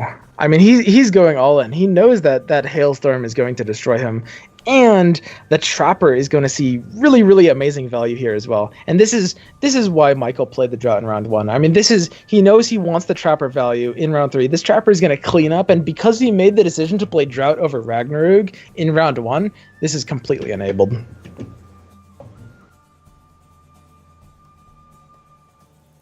So he's going to play the Trapper. Yep. So does Pumpkin pull that away and like sacrifice his Dwarven Mercenary, or does he just lock it with Kjaren? He could lock it with Kjaren. Then he risks something like Ceruvial later on. Yeah, that's true. At the same time, it's probably more points to do it like this, and these decks often don't run Ceruvial. It looks like he's thinking about playing Kjaren in a different row actually, which would sacrifice it to, of course, the Ragnarok. Okay, so he's gonna move it there. What do you think about this play? It looks like he's deciding to split up his rows now, and he's gonna play his Brewer Hoog to move some of his units off the front to the back, and just tank that Ragnarok for a little bit to avoid as much hailstorm value. Yep, and we see here the same Sheldon we were talking about before. I mean, this Sheldon is hitting huge value. It really is. It's hitting a melee row that's really stacked, and it's hitting 3 blue mountain commandos, which is amazing value, but it's developing into every row, Right. and that's enabling the Dwarven Agitator from Michael to be able to get a Pyrotechnician as well. Right, he's playing Pyrotechnicians, not mercenaries. Never mind. So it's going to come down to basically who blinks first. There's kind of a game of chicken happening here. There's a Sheldon coming out from Pumpkin. He wants to play that Sheldon late, but before the hailstorm comes down, right? Because you don't want to enable Ragnarok for more turns than you need to, but you also need to do it before the hailstorm comes down. So it's basically a matter of predicting who's going to predict. I mean, if Michael predicts that Sheldon is sitting in Pumpkin's hand, which I think is common in the variant that he's playing, it's going to come down to whether Michael plays the hailstorm first or Pumpkin plays the Sheldon first. I think we might be seeing Sheldon come out pretty soon, so that he can just pull some of his units onto a different row with with Zoltan. Unless we see the hailstorm here. Yeah. I mean, this could be it. Michael could just pull the plug on it. He could look at that row, decide he's super happy with that value, and not want to play into a Sheldon. But at the same time, I mean, you always have the Zoltan Shive, right?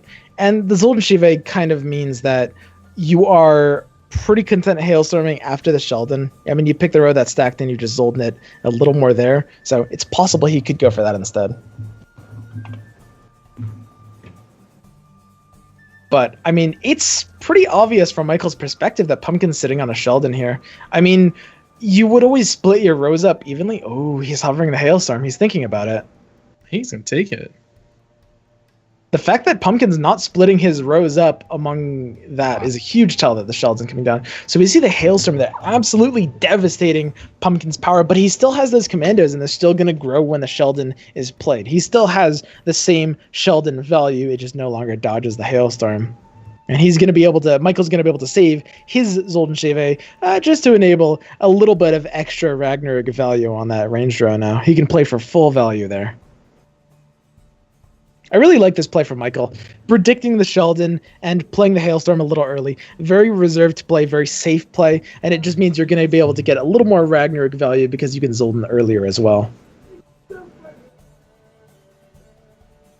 It also lets him play his Zoltan here to split up the row again to get Ragnarok value because he's already played his hailstorm. He doesn't have to hold on to that one row stack for the hailstorm since it's already been played.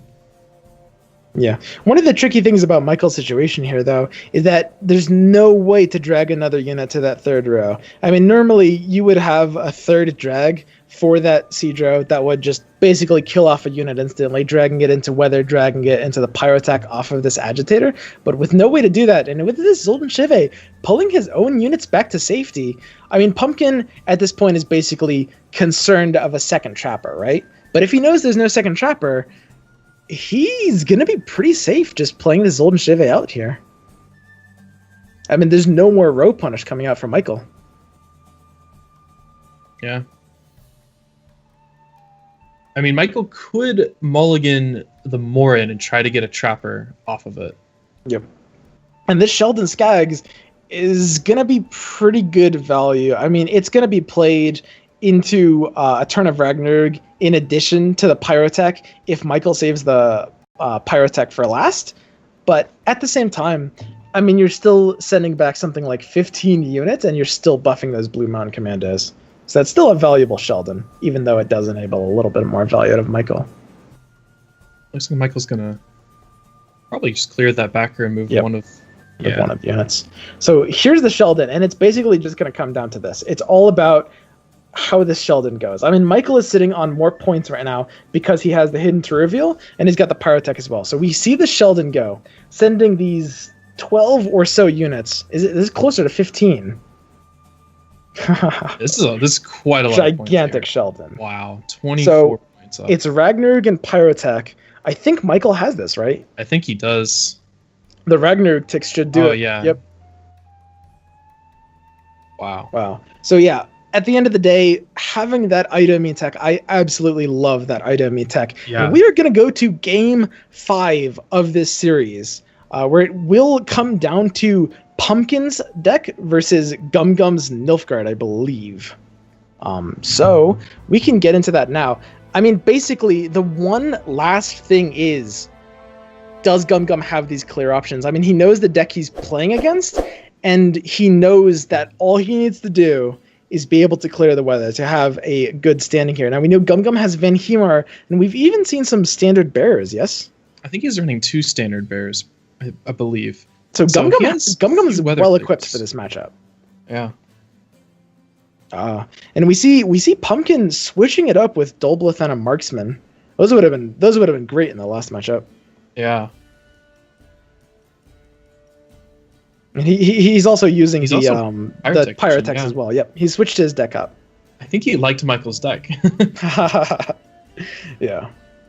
So he's deciding whether he wants to. And there he goes for that War Dancer last, getting a little bit of extra tempo, 3 points for free at the start of round 1.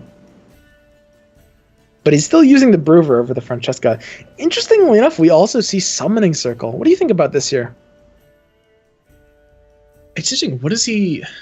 He knows the matchup. What is he expecting to Summoning Circle from Nilfgaard? There's always an Is it just- Infiltrator. Summoning Circling an Infiltrator is decent in any matchup. Sure. He could also expect to Summoning Circle Cancerella in a long round with Weather, because Yep. like Cancerella being on an empty row with Ragnarok or Drought going would be really powerful. But we see him not finding either of his gold weathers here at the same time. Yeah. In fact, So none of here's his a golds. Blue Mountain Commander coming out. We might see a Lacerate immediately answer this. It's possible. Now, if you're GumGum, do you Lacerate this? You're scared of a Sheldon, but at the same time, you know that Sheldon wouldn't come down this early, right? So there's no call to yet. He could be Swearsing off those word answers. That would be interesting. I don't think I've ever seen a War Dancer get Swears before, but No. So it stops the the possibility of the dry pass block in round 2. the Swears in GumGum's deck. So this is a format where you're able to change your deck freely. The Swears in GumGum's deck here was put in his deck because he knows if he can pick off the Agitator target, the Agitators are dead. I actually love the Swears here. So he's going to wait until one Agitator is played. He's going to Swears what it pulled out. In this case, Pyrotechnicians, but he doesn't know if it's Pyrotechnicians or Dwarven Mercenaries. And that's going to completely shut down these Agitators as options. That's I love that's that a Swears fantastic addition. check, actually. Yep. So we're going to see Pumpkin start to develop these Dolblith and a Marksman. These are very powerful cards over a long round because they're able to really, really put pressure on and just add to even more of your movement combo package.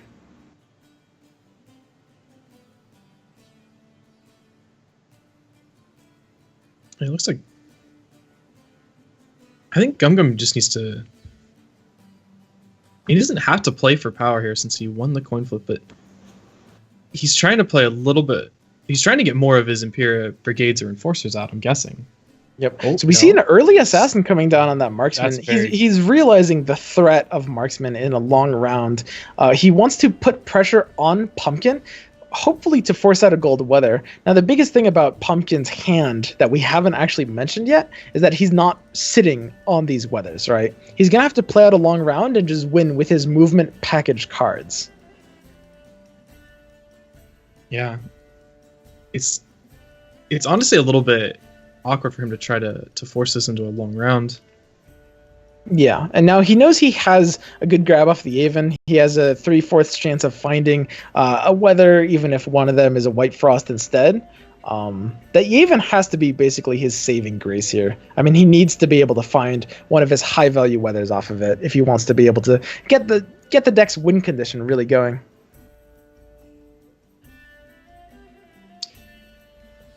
Just get another Marksman played out. So He's gonna take that Lacerate. yeah, he looks like he's pulling the plug on that Lacerate. He knows that, I mean, that's about the point where it could be Sheldon. Pumpkin, and specifically Pumpkin's team, did see a Lacerate in GumGum's previous deck. So he's going to go ahead and play that Lacerate. I like that Lacerate play there. It's very reserved, playing it safe. He knows he has the Summoning Circle for that other Marksman. Is he going to do it? Just playing the 4th Marksman out on the silver slot? It's not a bad play. Take it. He might need the value in this round. Going to play the last bronze in his hand instead. Doesn't have a whole lot of movement though to make those marksmen great, because he only has the brigade and Kjarn really for movement here, because his agitators are going to be pulling pyrotechnicians instead of dwarven mercenaries this round for this game. I mean, who here? GumGum just wants to extend this round out. I mean, he obviously can't get out yet, and he's only gaining benefit from this round being extended because, of course, Pumpkin doesn't have any like real pressure overtime tools. The longer you extend this as GumGum, the more of a chance you have, just in terms of being able to force round 3 short, and GumGum will win a short round 3. I mean, GumGum should know that he's not seeing the gold weather, so he should force this round as pretty hard, since if you're not seeing that gold weather, you want to take advantage of that. Yep, and it looks like Pumpkin's thinking about developing Yavin into the range row, obviously kind of enabling his pyrotechnicians and gold weathers. And remember, as soon as we see that first pyrotechnician, that is going to be a juicy Swears coming out from GumGum. So here, he finds the hailstorm. That's very unlucky. Holy shit. I mean, Hailstorm is a great tool, but especially with this kind of row alignment and needing to put pressure on. At the same time, I mean, we know GumGum's hand, he is sitting on clears. So we know that if there was a single weather played, it would have just gotten cleared anyway. Honestly, the Hailstorm is not half bad here. Like, it does give you a chance. You can still move units around, deal some damage with marksmen, and get a decent Hailstorm lined up to force out the round. But this looks tricky. This looks tricky for Pumpkin.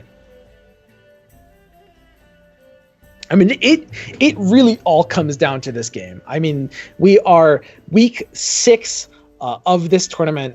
Whoever makes it here is making it into the playoffs. This is the final game. It's coming down to this: GumGum versus Pumpkin. Yeah, it's all on the line now. So Pumpkin, he has the summoning circle for the second spy, right? And that can allow him to filter through his deck a little bit, actually. That's kind of what he wants here. Yeah, I mean, I think you have to imagine that's it. why he put summoning circle in the deck. There it is. There's the second spy. Ooh, art is good. Art is very good. I mean, that aligns with the Hailstorm beautifully. And he's not giving any credence to GumGum's Van Hemar. That's one of the benefits of not actually drawing into the weathers here. Now, he is running only 1 golden weather of drought. But Ragnar. Yep. It's interesting. And like I said, GumGum is just going to be sitting on this Van Hemar that he's never actually really going to be able to play. Pumpkin has the pressure for this round. He has card advantage. He can force the Ard and the Hailstorm into a really good position. GumGum can't really do much about that. Yeah, he doesn't really have any way to avoid that.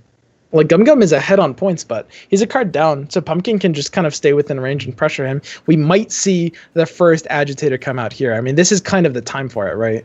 The first Agitator coming down, laying down the law, swinging for a total of 16 points, and it's just going to get cleaned up by that Swears. That Swears just turning the other Agitator into a 2-point play is beautiful. Oh, there's and there it is. There's that Swears target that you're looking for here. And you scoop that one right up. I mean, you would have to Swears that, right? Yeah, the entire function in your deck all coming down to just completely bricking every Agitator in Pumpkin's deck. And even, I mean, it's a Swears that discards 3 units, right? You pretty much can't get that anywhere else. Yeah, and he got a little lucky too, because Pumpkin had a Pyrotechnician in his hand at the start of the game, and if he had kept it, the Swears would not be nearly as valuable. And if you're Pumpkin, you just have to be. I mean, that's that triple discard from Swears, that 2 strength Agitator in Pumpkin's hand that has no targets here. That is, I mean, does that? Pumpkin has to just push the round with his Ard Hailstorm combo now, right? Like, you're stripped of a lot of value from that. I mean, you basically have to Ard that melee row. He's got to set up the range row here, right? So you have to brigade. If he wants to brigade first, he has to brigade one of the siege row units, the infiltrator, into the range row. So he's just basically setting up that Ard. Going to be a lot of value off just even this one marksman. Does GumGum have a way to put more pressure into this round? I mean, this combo just locks him out, right? Yeah, I mean, his best bet is to find something good off of Calvite, I guess. This is really rough for GumGum. I mean, even after having no weather from Sir Pumpkin, he's still able to generate a lot of value just with the movement tools and the Hailstorm alone. I mean, the Hailstorm might just shut this out. We do still have the Minnow and Cancerella, but that Hailstorm is just going to completely drown out those points. Yeah, here's the Nausicaa Brigade, putting it in the siege row. Best row placement possible. Getting a little bit of value, but this combo is unbeatable, right? I mean, he's got more movement tools in the form of Kiaran as well. He has the Broover, which is, if he wants, a Sheldon Skaggs onto his own range row, which is nothing to scoff at. I mean, this is Pumpkin's round if he wants this, even after having that bricked 2-point agitator in hand. This is still Pumpkin's round, I think. Like, there's the Menno and the Kahir from GumGum, and those are good points. This is going to be very close.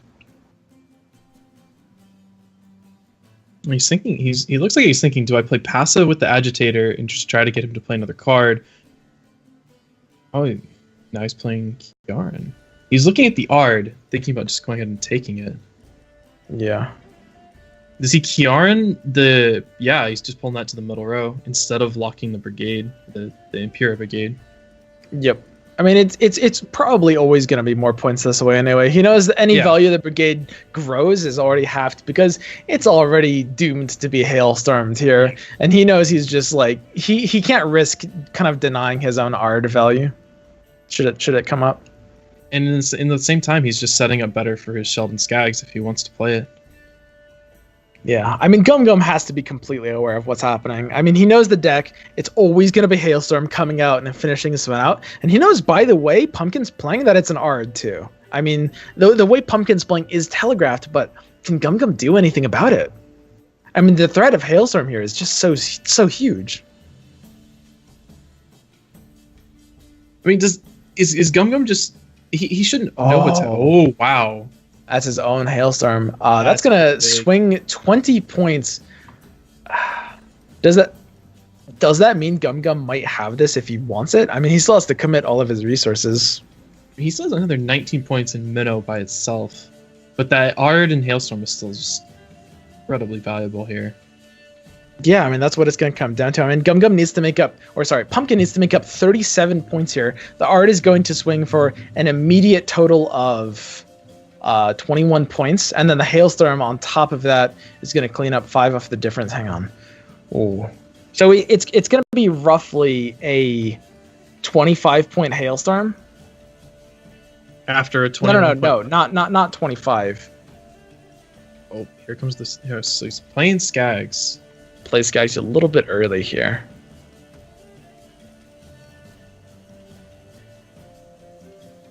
It's a very, very big value play. And at this point, GumGum is just looking at his tools. He's basically being bled out, right? At any point, Pumpkin can pass this. He needs to commit the Ard and the Hailstorm. You know Pumpkin's hand is Ard and Hailstorm right now, for sure. So the question is, do you commit the Van Hemar here? I mean, you have the Overdose pushing off the Van Hemar. That's good points right now. There's a very respectable amount of points if he wants to swing it here. He's got to be thinking, do I use this here? Do I save it for the potential weather in the future? There it goes. Yep, there he goes. So there's the Overdose. It's going to clean up. It actually hits both 1 strength units on Pumpkin's board, so it's only a 13 point Van Hemar. But Pumpkin has to make up a total of 29 points here for this. He always has the Ard and Hailstorm. The Ard is going to set 26, so it's... I mean, is that just an unbeatable amount of points? It's pretty close, but we saw... What does he pull off of Calvite here? Is there anything he can pull off of Calvite that would save this? And he's already played 5 of his silvers, too. It's a little uncertain. I mean, the Ard's already going to swing for 21, which puts him only 8 points down, and the Hailstorm on top of that swings for a 5 difference to those, setting those. Ooh, he Pumpkin's takes going to the give it pass. up. Pumpkin Wow. giving the round up after forcing GumGum pretty deep. He knows. Oh, that bricked agitator in his hand, honestly, is just enough to force Pumpkin out. We see the Shrew. The Shrew is making the agitator look a little bit better here. Yeah, I mean, you would probably in many cases kick the agitator, but there is always the risk of drawing something you don't want, like a ward answer. And the Shrew is just a nice get out of jail free card for any bad cards you really don't want to have in your opening hand. That Shrew, I mean, are you going to be able to find value there? The new Shrew, and this is very important, of course, the new Shrew is its own Scorch target, right? So if you're running Shrew, that means that they have to play an 11 strength unit or higher to really generate the value out of its own Scorch in that round. I mean, Nilfgaard, usually you'll have targets for that. Like, you'll have brigades, you'll have things from Joachim. You should have plenty of targets. I think that's the reason he put it the in here. Joachim target is going to be the biggest one. Yeah. I think that maybe by itself is the reason this is in the deck, to kill that potential finisher. Yeah, basically just shut out a win condition from GumGum. I mean, are we going to see a pass coming down here? Yeah. So now we're There getting it is. slightly longer round 3 with some weather. This is going to be pretty close. I mean, Choose the other agitator. Oh wow, GumGum just drew Drought. That's oh, that was unexpected. They it's both not going to have find Drought. too much value here. No. And Pumpkin, basically, he's committed. If his weather doesn't get cleared, he's just going to Shrew off the White Frost in this case. Yeah. So Pumpkin's got going to open with Drought. Now, GumGum does have a single clear in hand, the Nausicaa Standard Bearer. He might even have a second one off of Kahir. Do you just open with your own Drought then? You would, I think right? so, yeah. And so it begins. So the double Droughts on board, 4 cards each in hand. Pumpkin has the Shrew. He has to commit to transforming that Frost early, right? I mean, Yeah, he has to make that decision right now. Pumpkin not having the last play, it really hurts the value on Hailstorm and Scorch, like very, very heavily, and even Ard. Pumpkin's hand is super awkward in this case. Would GumGum take this? I think GumGum's standing a pretty good chance right now. It looks like GumGum. It looks like he has the tools for this. I mean, that card advantage alone just really trivializes Pumpkin's tools to be able to win this round, right? I mean, all of your Ow. wow. He's just stalling. I think he's given up on Hailstorm value. He's going to take the Scorch instead. He's gonna Shrew the Hailstorm. I think that's right. I honestly think he probably had to do that. Yeah, I mean, GumGum GumGum has all the cards here. He is able to stall this out, and Pumpkin just can't properly find value with these tools otherwise. Although I guess the nice thing about this situation is your Shrew is going to lose points to the Drought, so you have the guaranteed Scorch regardless.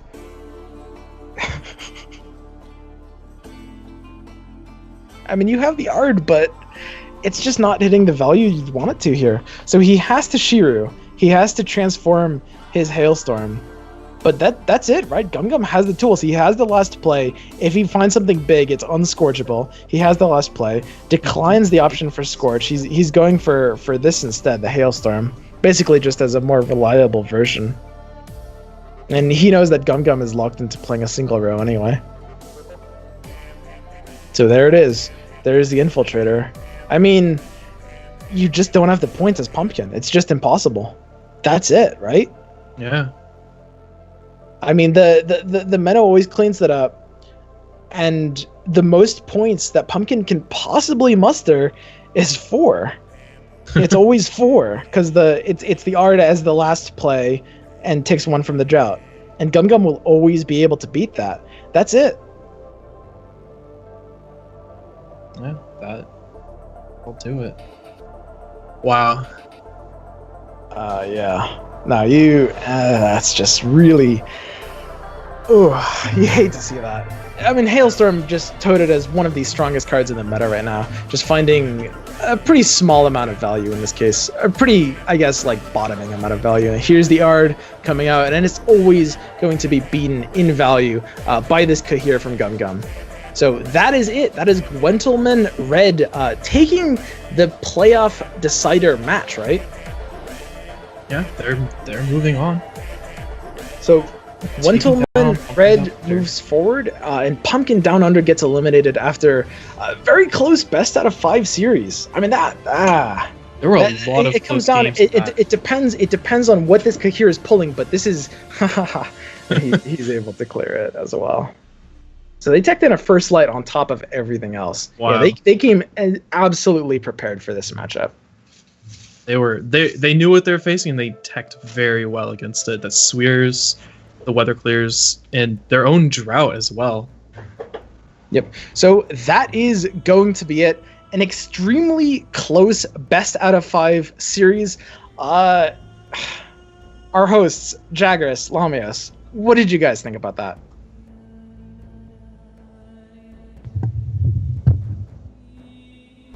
Welcome back, everyone. Hello. That was such a good series. I'm very glad to have seen Gwentlemen Red take it. It was. I thought it was very interesting the way in which they teched so well for the matchups. The Swears was a great addition for that last game, and even before that, Michael's deck with the Either pretty much deciding the entire game. Gwentlemen Red, even though they had a few kerfuffles, they had a few misplays, they prepared very well and played the tournament format very well with the text that they brought, and that was great to see. I love seeing people, abuse the tournament format and play it properly to get an edge. What did you think, Jagras? Yeah, I definitely agree with you. There was a lot of preparation put into that. People were expecting Weather to be coming out through Scoia'tael.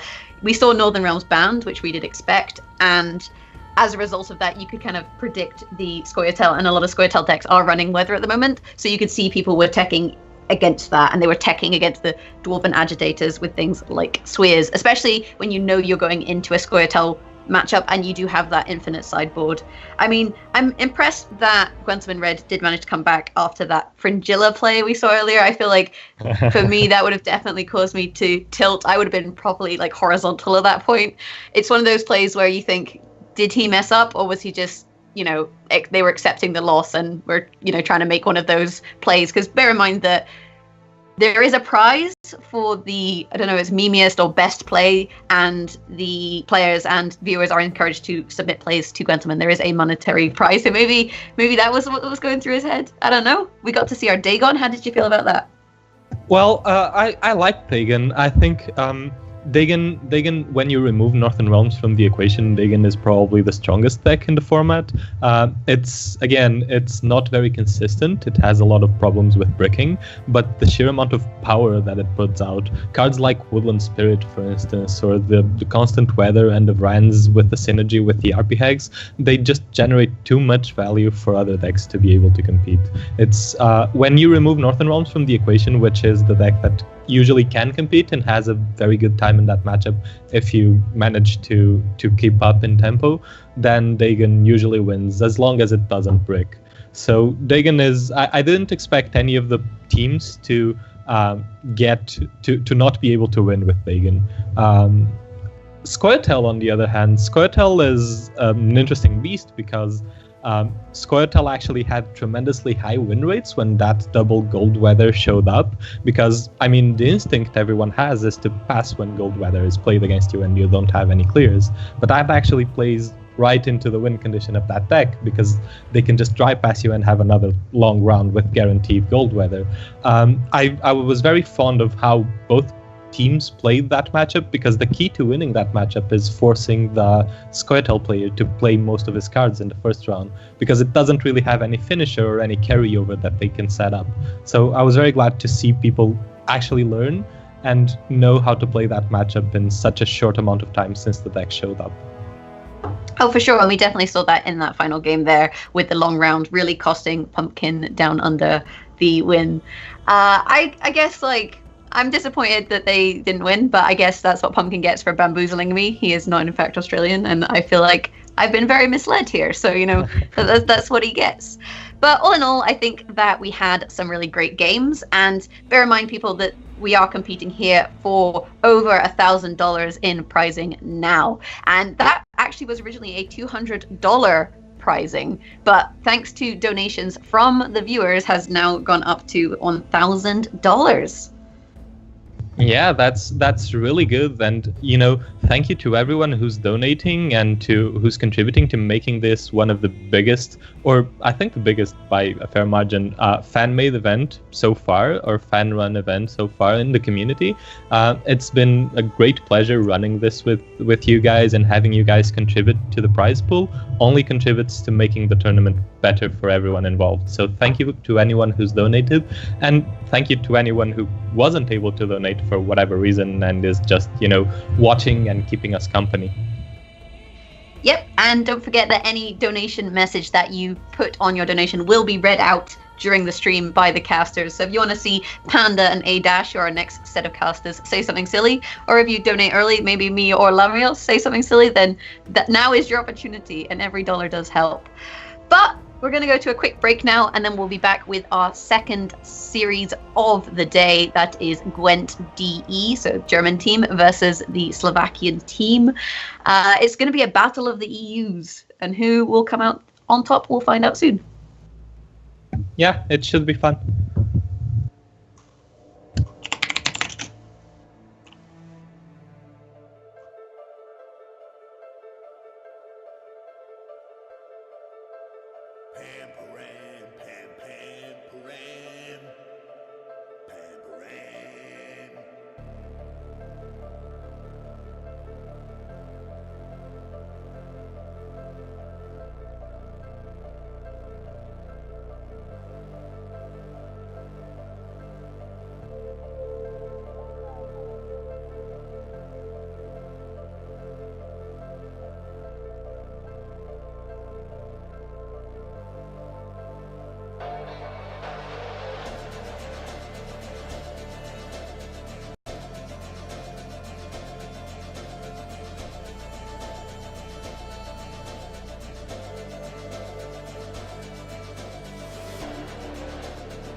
Okay, so we are back with the Gwentlemen's Invitational Week 6. We have now the Slovenian team, Team SDC, against Gwent, the German community team. They are both, again, fighting for their playoff spot. They're both 3-2, so whoever wins this game reaches the top 16. So the Slovenian team, Team SDC, they have lost to XD Sports International Merchants team and to the Polish community team. And the Gwent team, the German team, has lost so far to the Portuguese community team in the first week and to the Gwentlemen Red team, which we just saw play in the first match in week 5. So, Jagras, how are you seeing this match? Who do you think is going to take this one? I don't know. I think this is an interesting one. I think a lot of these players are people that a lot of Gwent community members maybe haven't heard of before, and they're finally kind of getting to showcase their skills now here at the TGI. I mean, we have Schmuddel, the leader of the German team, and he is obviously known for his streaming. He's a well-known German streamer. On top of that, he's teamed up with Howlin and Zarok, which are also German players. Obviously, it's Gwent DE, but not very familiar names, I would say. Similarly, with the Slovenian team, I will eventually pass geography, I swear. We have Zane, Gonorrhea, which is going to be great fun for the casters to say, and Kekistani. Players that maybe other people haven't seen or heard of as much. They're maybe not big community names, but these are the kind of matchups that I like to see. And I gotta give it to Slovenia, if only because I just massively insulted them, and I apologize. I'm sorry. Please don't hate me. What do you think? Well, I'm gonna agree with you on this one. I'm gonna give it to Slovenia, but the only reason I'm gonna give it to Slovenia is an entirely biased one, and it's because Zane has actually been a big help with our running our TGOs. He's been administrating our TGOs for quite some time as well. So Zane is the team captain for the Slovenian team, and I'm giving it to him out of kindness and out of owing him for all the help he's given us so far. But on the flip side, you got to think about that German efficiency, right? They are renowned for it. So I'm actually tempted to go for a straight 3-0 for Germany. They're gonna be efficient. It's gonna be amazing. They're gonna live up to all of their stereotypes, and it's gonna be fantastic. What stereotypes are there for the Slovenians, though? We don't know. They might be very efficient as well. But as efficient as Germany, you gotta think about this. So without further ado, let's throw this over to our casters, Panda and A-. Take it away, boys. Hello guys, welcome to the second series of this great TGI event, and I'm here with A-. It's going to go over some very nice and very close games, hopefully, between two European teams here. We have a German team with Schmuddel, Zarok, and of course we have Howlin as well. And for the Slovenian team, we have Zane, Kekistani, and Gonorrhea. A-, what do you think about this matchup?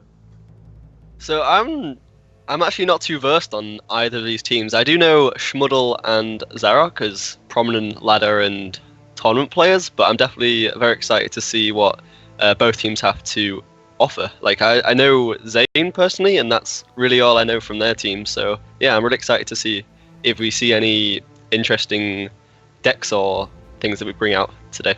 I think there's a lot of familiar names, maybe not streamers or maybe like not the super popular Gwent streamers and players, but I've played against all of the German team many times.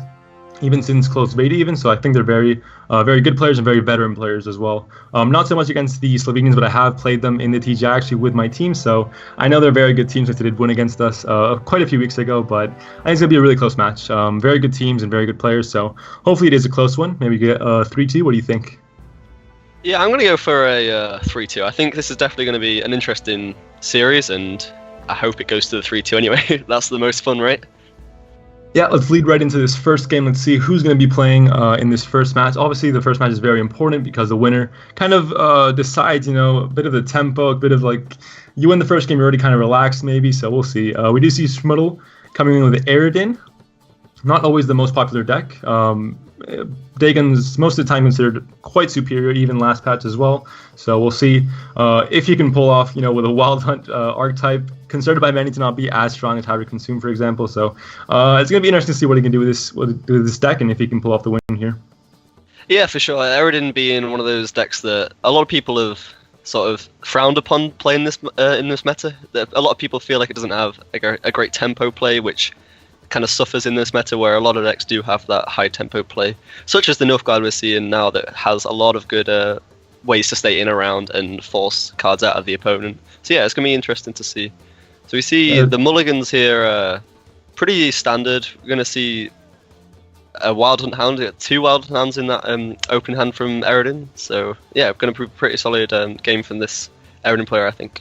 Yeah, we know he definitely doesn't want any Frost in hand, of course, so we can pull them with the Frost Hounds. And we do see Zane over with Nilfgaard. Looks like a very typical spy list, it seems, with a lot of the Impera units and obviously some Infiltrators as well with Menno to combo there as well. And we see Vilgefortz, maybe not as typical as the other gold cards, but obviously still a very good card that does find a place in this deck with cards like Medics. Yeah, also I see that Succubus in the hand there of Schmuddle. That card can be very useful in this matchup, although in the Nilfgaard matchup, this Succubus is very hard to get off and actually make use of due to the amount of locks and damage that Zane can pull out on such Menno and stuff like that. So yeah, it's going to be interesting to see if we actually see the value of this Succubus in this match. Yeah, it's a very great card for sure. I mean, if you pull it off, then yeah, it's great. You get like the 60-point swing, you win the game, everyone's celebrating. But if you don't pull it off, it's just a 4-strength gold that gets killed by many stuff right now in the current meta. So maybe not as great. I guess we're going to see if Zane ends up saving some answers for that and plays around it a bit near the end.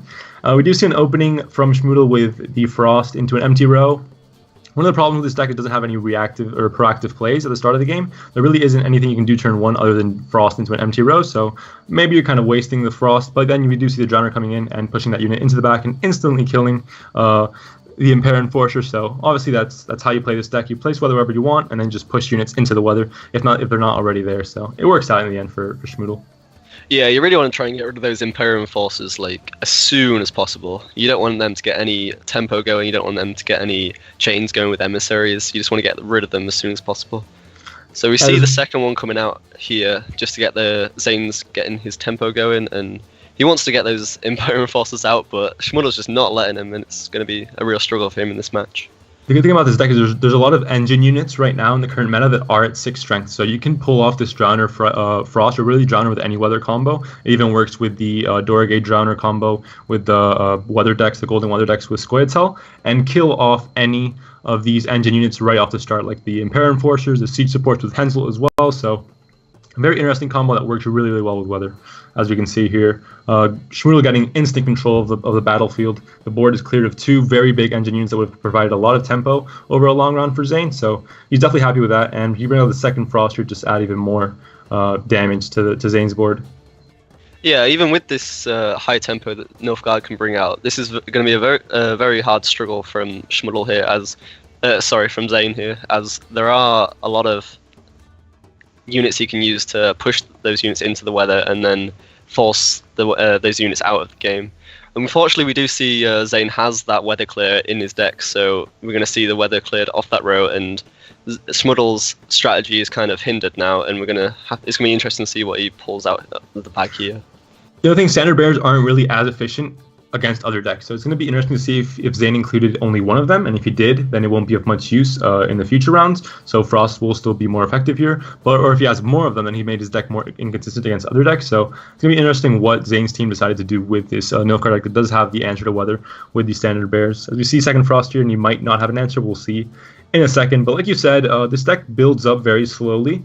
The good thing about it, though, is that while it builds up, it's controlling the enemy's board. So it does not let the enemy kind of expand their game plan as well and start, getting all those points with the brigades and the Impair and Fortress as well. So even though it builds up slowly and you have these not very big units, now when he places the ships, they're going to get buffed, obviously, and it's going to be a huge tempo swing because he has control of the board state right now. Yeah, I definitely think what you were pointing out earlier with the standard bearers being inconsistent, I guess with the current meta, a lot of people are choosing to run those gold weathers at the moment, so you can definitely get a lot of value out of those weather clears. Unfortunately, you kind of want something like a Van Hamer with the full weather clear, but any weather clear that you can sort out is definitely going to help you out at the moment. Yeah, exactly. The standard bearers, even though they're the single row clears, unlike the brigades in Skoyatel, they can't move their units out of the weather as well, so they're not as versatile. And clearing one weather of golden weather isn't really the most ideal solution, so you definitely want to get Van Hamer, for example, in that situation. But we do see here, Schmoodle still has the combo ready to go, I think, with the ships. Obviously, he's going to want to do it this turn now that he has all those units out. He wants to get that combo going now, not obviously next turn where he doesn't have any of those units on board, the Wall Hunt synergy, so it won't work as well. He is thinking about Princess of Spy in the back row just to get the frost damage and keep that ticking, and he does draw another long ship, so he's definitely ready for a long round, I think. Yeah, although, bear with me, but is this a bad thing for Schmoodle here? Does he want all those 3 long ships in this first round? You sort of want to play them round 3 for that big strength on the board, but playing the round 1's going to definitely hinder his win condition later on. What do you think? This is one of those moments where you just set up your board, you're ready to go, and then all of a sudden your opponent passes. And then you find yourself with all these tempo swings that you had ready to go with the board you had in that moment. And then if he passes, then you just don't have that anymore for the future rounds. The same with Hensel, kind of, when you open up with siege supports. So it's going to depend a lot on Zane's pass here and how much he wants to commit to this round, knowing that these long ships are going to come out soon. Yeah, I definitely feel like we're going to see the commitment from Zane here. He wants to win that round. Even if it goes 1 card down, I think he still wants... Oh, he's going for the pass here, actually. So is there any way Schmoodle can actually do this in 1? It's going to depend on the longship buffs with the frost ticking as well. I think it might be enough. He just needs 7 points. The longship obviously is worth 7 plus the buffs on the... Or he goes for a Abaya. Either one works, I think. Yeah, maybe he thinks the Abaya is less commitment because he doesn't expect the Nilfgaard to have any weathers, so he just wants to get that out of his deck as soon as possible. It is still worth a solid 15 points when you do use it, but I guess he wanted to save those long ships for a long round 3, where he does have all those the warriors, for example, and just a lot of wall hunt synergy going on as well, and just get out the Vaya, which is just some standard 15-point value. Doesn't depend or synergize with anything else in his deck, so he just puts out that raw value, wins the round there, and now is probably gonna go for a long round 3, I believe. Yeah, I expect the dry pass coming out here. I don't see any way that Schmoodle will be able to win this short round against a Nilfgaard that can just play Rainfall Joachim into a lot of points that we've seen quite a lot on ladder recently.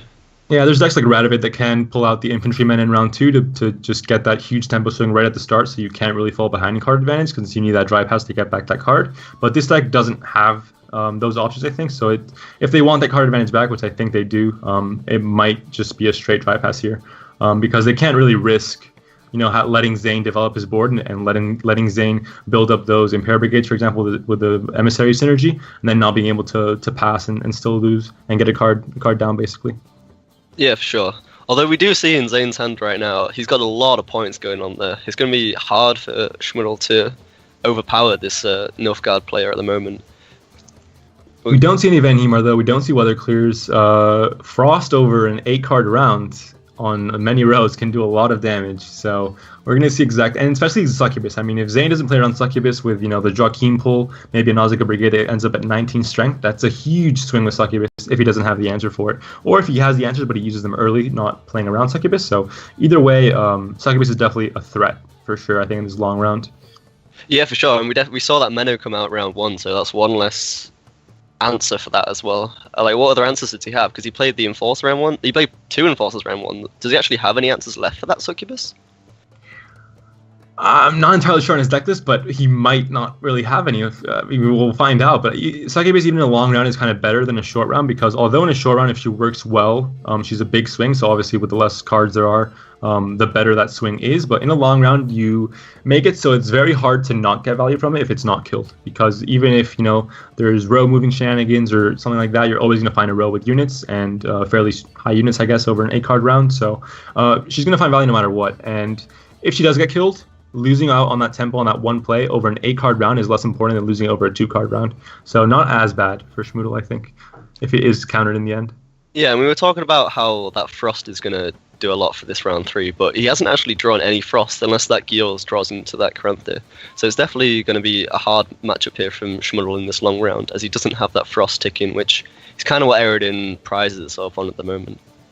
Yeah, the only damage over time he has is the longships buffing up the Wild Hunt units, but even that synergy I don't think is enough to overpower the Spy synergy, which I think is much more efficient and much more effective in just building up points over an 8-card round, I think. So you're right, I think without Frost and without more damage over time's effects than just the Wild Hunt synergy with the ships, I think it's not going to be enough, and Zane might just pull through just with his big combos he has in hand. We do see a lot of gold cards, so we do see a lot of value there for sure. Yeah, definitely. The Nilfgaard just has so much power. He's got that Joachim to add to whatever it pulls, probably an Enforcer or a Brigade. And then the Rain Farm will probably pull an Emissary. He could go for has he played Cantarella yet? He could go for the Cantarella just for that extra card advantage. If he opts for that, then he would have an extra card, but giving the opponent 11 points in this round 3 isn't really going to do a lot, I don't think.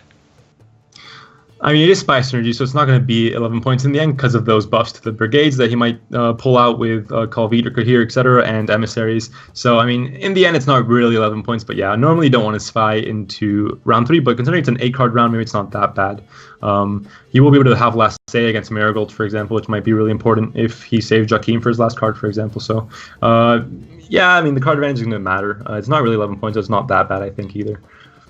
Yeah, we also see this Vilgefortz in Zane's hand.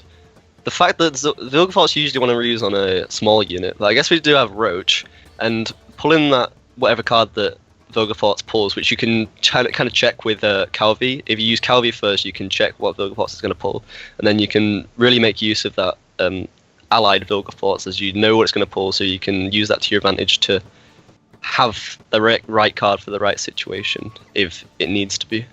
Yeah, and Zane does have Kahir and Kalvit in this long round, and you normally want to thin out with your bronze cards to draw your gold cards with Kahir and Kalvit, so you can pick between 3 cards, but in this case, he already had all the gold cards, so he's going to use Kalvit and Kahir just to thin out his emissaries and his bronze units to build up the Spy synergy, and then he has the finishers already in hand, so he has that consistency already guaranteed for him. He knows he doesn't have to thin it anymore, but he's going to want to get his as many emissaries and brigades, etc., on board to just get those buffs over a few rounds going as soon as possible, I think. Yeah, so we only see if this Rain Farm pulls the emissary, we're only going to see probably about 2 emissaries from... Oh, we've seen 1 emissary already, so there's only 1 emissary left, and then we could have, I guess, the Selak if the... Yeah, exactly. If Calvier pulls that, and then... Yeah, got quite a lot of spies, so that brigade's going to be buffed up quite largely. Oh, we see the Assassin come out. That's a great counter for this Eredin deck. Yeah, he's playing multiple assassins, so he does have a lot of spies left to buff up that 1 brigade when he does put it down, and I think he's going to pull a few more still with the Kalvit. He could have a few combos, like you said, with the CLH, so we're definitely going to see a few more spies. The brigade's going to come down as quite a buffed bronze unit because of that synergy, and we see here Gilles has to make a tough decision.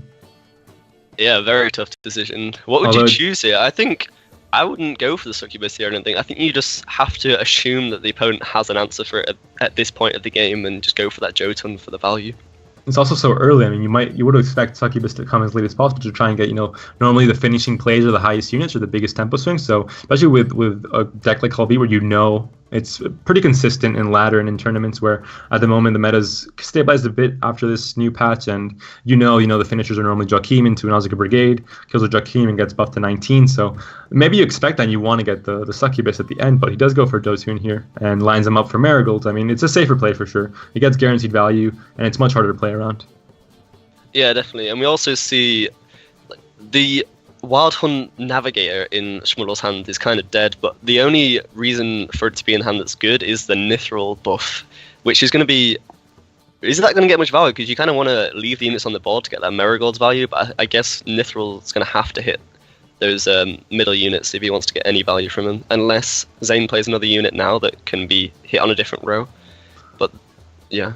Yeah, it's always tough running Marigold in this meta because if you run cards like Menno, like Nithril, like you said, like Igni, like removal cards, heavy removal cards that get rid of those big units, and you run Marigolds as well, it's always like a decision like, oh, should I do this? But then I'm just taking away value from Marigolds, so should I even have this in my deck even?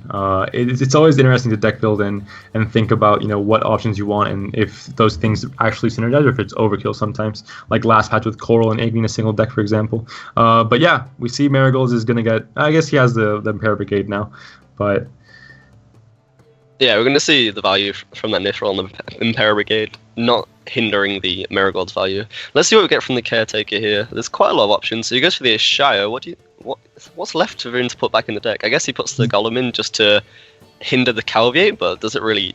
I guess he can pull off Vilgefortz as well, so maybe that's his plan here. Yeah, I guess he knows that this standard Calvite list draws a lot in round 3, and with cards like Calvite obviously looking for cards, and Vilgefortz, for example, which is not as common, and Joachim as well, so maybe he ends up pulling a dead card with one of those, so definitely, I guess it's the only option Schmoodle really saw here, although it is looking pretty grim, I think, for Schmoodle. I mean, even with the Marigolds, there's some very big finishers on Zane's side. Yeah, and then, sorry, I just have to... reiterate my point earlier on that Navigator that actually isn't dead. I actually see the Warrior there in Schmuddel's deck, so that can actually be pulled from the Navigator, and 11 points from that Warrior is going to be quite good in this matchup, as Schmuddel really needs the points right now as he's really struggling at the moment. Yeah, he does have the Spy Synergy there in case he does get does he run? He already played Menno, so he's not looking to Menno. He's just trying to get the Spy Synergy, I imagine, and maybe a hit on a Nausicaa Brigade if he draws one, and he needs the target to hit. But even then, I think we put it on Jotun to kill it. So I guess just the Spy Synergy there, get the 2 extra points on the Brigade, I imagine. Yeah, definitely. The Vilgefortz can definitely hit that here, and then we didn't see any of what Zane had from the choices from Calvier there, did we? So no, we didn't. Yeah, we so just see basic damage from Nithril, nothing too game-changing, I think. And we do see the Golem coming out with the Joachim. So Schmoodle does end up, his plan does work out. That's exactly what he wanted. He wanted to mess up his opponent's draws. He knew that he couldn't use a Sire effectively for his draws, but he knew, because he wasn't really going to draw anything because of his hand, but he knew that Zane would be drawing cards, and he does pull the Golem in the end, which is obviously a very dead card. Yeah, but I guess, does Schmoodle even have enough points here? Like, this Vilgefortz is going to have a lot of value, but is this Marigold's going to overpower this value? Because he can remove 1 unit from that row. Yeah, it's true as well. Although that's only 1 point there, but yeah, Marigold is going to be worth about that's not a great draw. 15 points, and Standard Bear is worth, I think it's going to be enough with Marigolds. He gets 15 points on the middle row, or no, he has the front row, of course. Yeah, so he gets on the front row. Gets more. I think 7 plus 6, so it's 13. I'm pretty sure it's the same both rows. But there's 2 odd units 14. in the middle. So.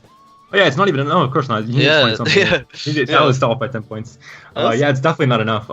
He only got 12 or 13 on the middle row, so definitely off. I was counting off by 10 points there, but definitely not enough. Zane with a more efficient deck, I think, the more standard deck even. I don't think Nithril or Aridin is that common right now in Pro Ladder. So yeah, I mean, it wasn't enough. I think it's a bit of a worse deck than Hybrid Consume, I believe. So it's just not enough, I guess, to win it there. Didn't have enough finishers, to be honest. Yeah, unfortunately, Aridin in this meta, it doesn't really work out because you don't have that. Even in the long round when he didn't draw any Frost, which definitely hindered him. But even in that long round, you just don't have enough points to put on the board. Nilfgaard can produce so many points that it's just too overpowering, and yeah, we see the Nilfgaard win there. And even with Marigold's Hailstorm in this matchup, it doesn't get as much value against Nilfgaard. Because they have a lot of agile units. There really isn't that much Rolock units, and they don't really have movement options with the Eredin. So it'll work well against decks like Northern Realms, where you have a lot of siege locked units, and you have the very big units are all siege locked, like the cavalry, for example, and they take the armor. But even in this 8-card round 3, which is a fairly long round for Marigolds to get a lot of value, it just wasn't even close. It only got pretty much just standard silver value, which clearly was not enough to win the game there. And I think Zane just ended up bringing the better deck, and maybe played it pretty well as well, even with a bad golem draw. Yeah, definitely. Zane played very well. I'm not going to deny that. He definitely deserved to win the match, and I'm pretty excited to see what comes out of the next match, if there is any techs in that Eredin match. So we do see Schmoodle coming back with Eredin, trying to make a point here that Eredin is a good deck and the Wild Hunt Longshanks are very good. We'll see if he is right. He does see some Frost here right away. He does not want those cards for sure. And we do see Scoia'tael, Golden Weather movement Scoia'tael on the other side. What do you think about that deck? Oh, I love this deck. It's one of my favorite decks at the moment. Just being able to control the opponent's board and feeling so good about them just getting hit for 6 every turn. Yeah, you just feel it's a feel-good deck, I think. I mean, if your opponent doesn't have answers to it, if they have the death mold, decoy death mold to clear both your golden weathers, then it's not as great, I think. But we'll see what Shmuel can do. He has the Abaya in his deck, so he has 1 full weather clear, but we don't see it in his hand right now. So that might be tricky for him. And Gonorrhea, I mean, he has a lot of... I mean, obviously he wants to get for a long round 3. That's really what he wants, right? So he wants to threaten and push his opponent out of this round as fast as possible. Yeah, definitely. I think Schmuddle definitely wants to win this round 1, because if he finds out that he is against this Golden Weather deck that generally is the meta right now with Scoia'tael, you want to bleed them out round 2 just to get those values down from the Gold Weather. Because if you play that long round 3, you don't really get that much value on your board, because the Golden Weather just ticks you down, and then you usually get Hailstormed right at the end, which definitely hinders your points value. Although unfortunately, Eredin is also in that locked state of having to play that long round 3, so it's going to be interesting to see what both players choose to do. Yeah, I think Gonorrhea with the Brigades as well, being able to clear that a lot of the frost that's going to come down on his board.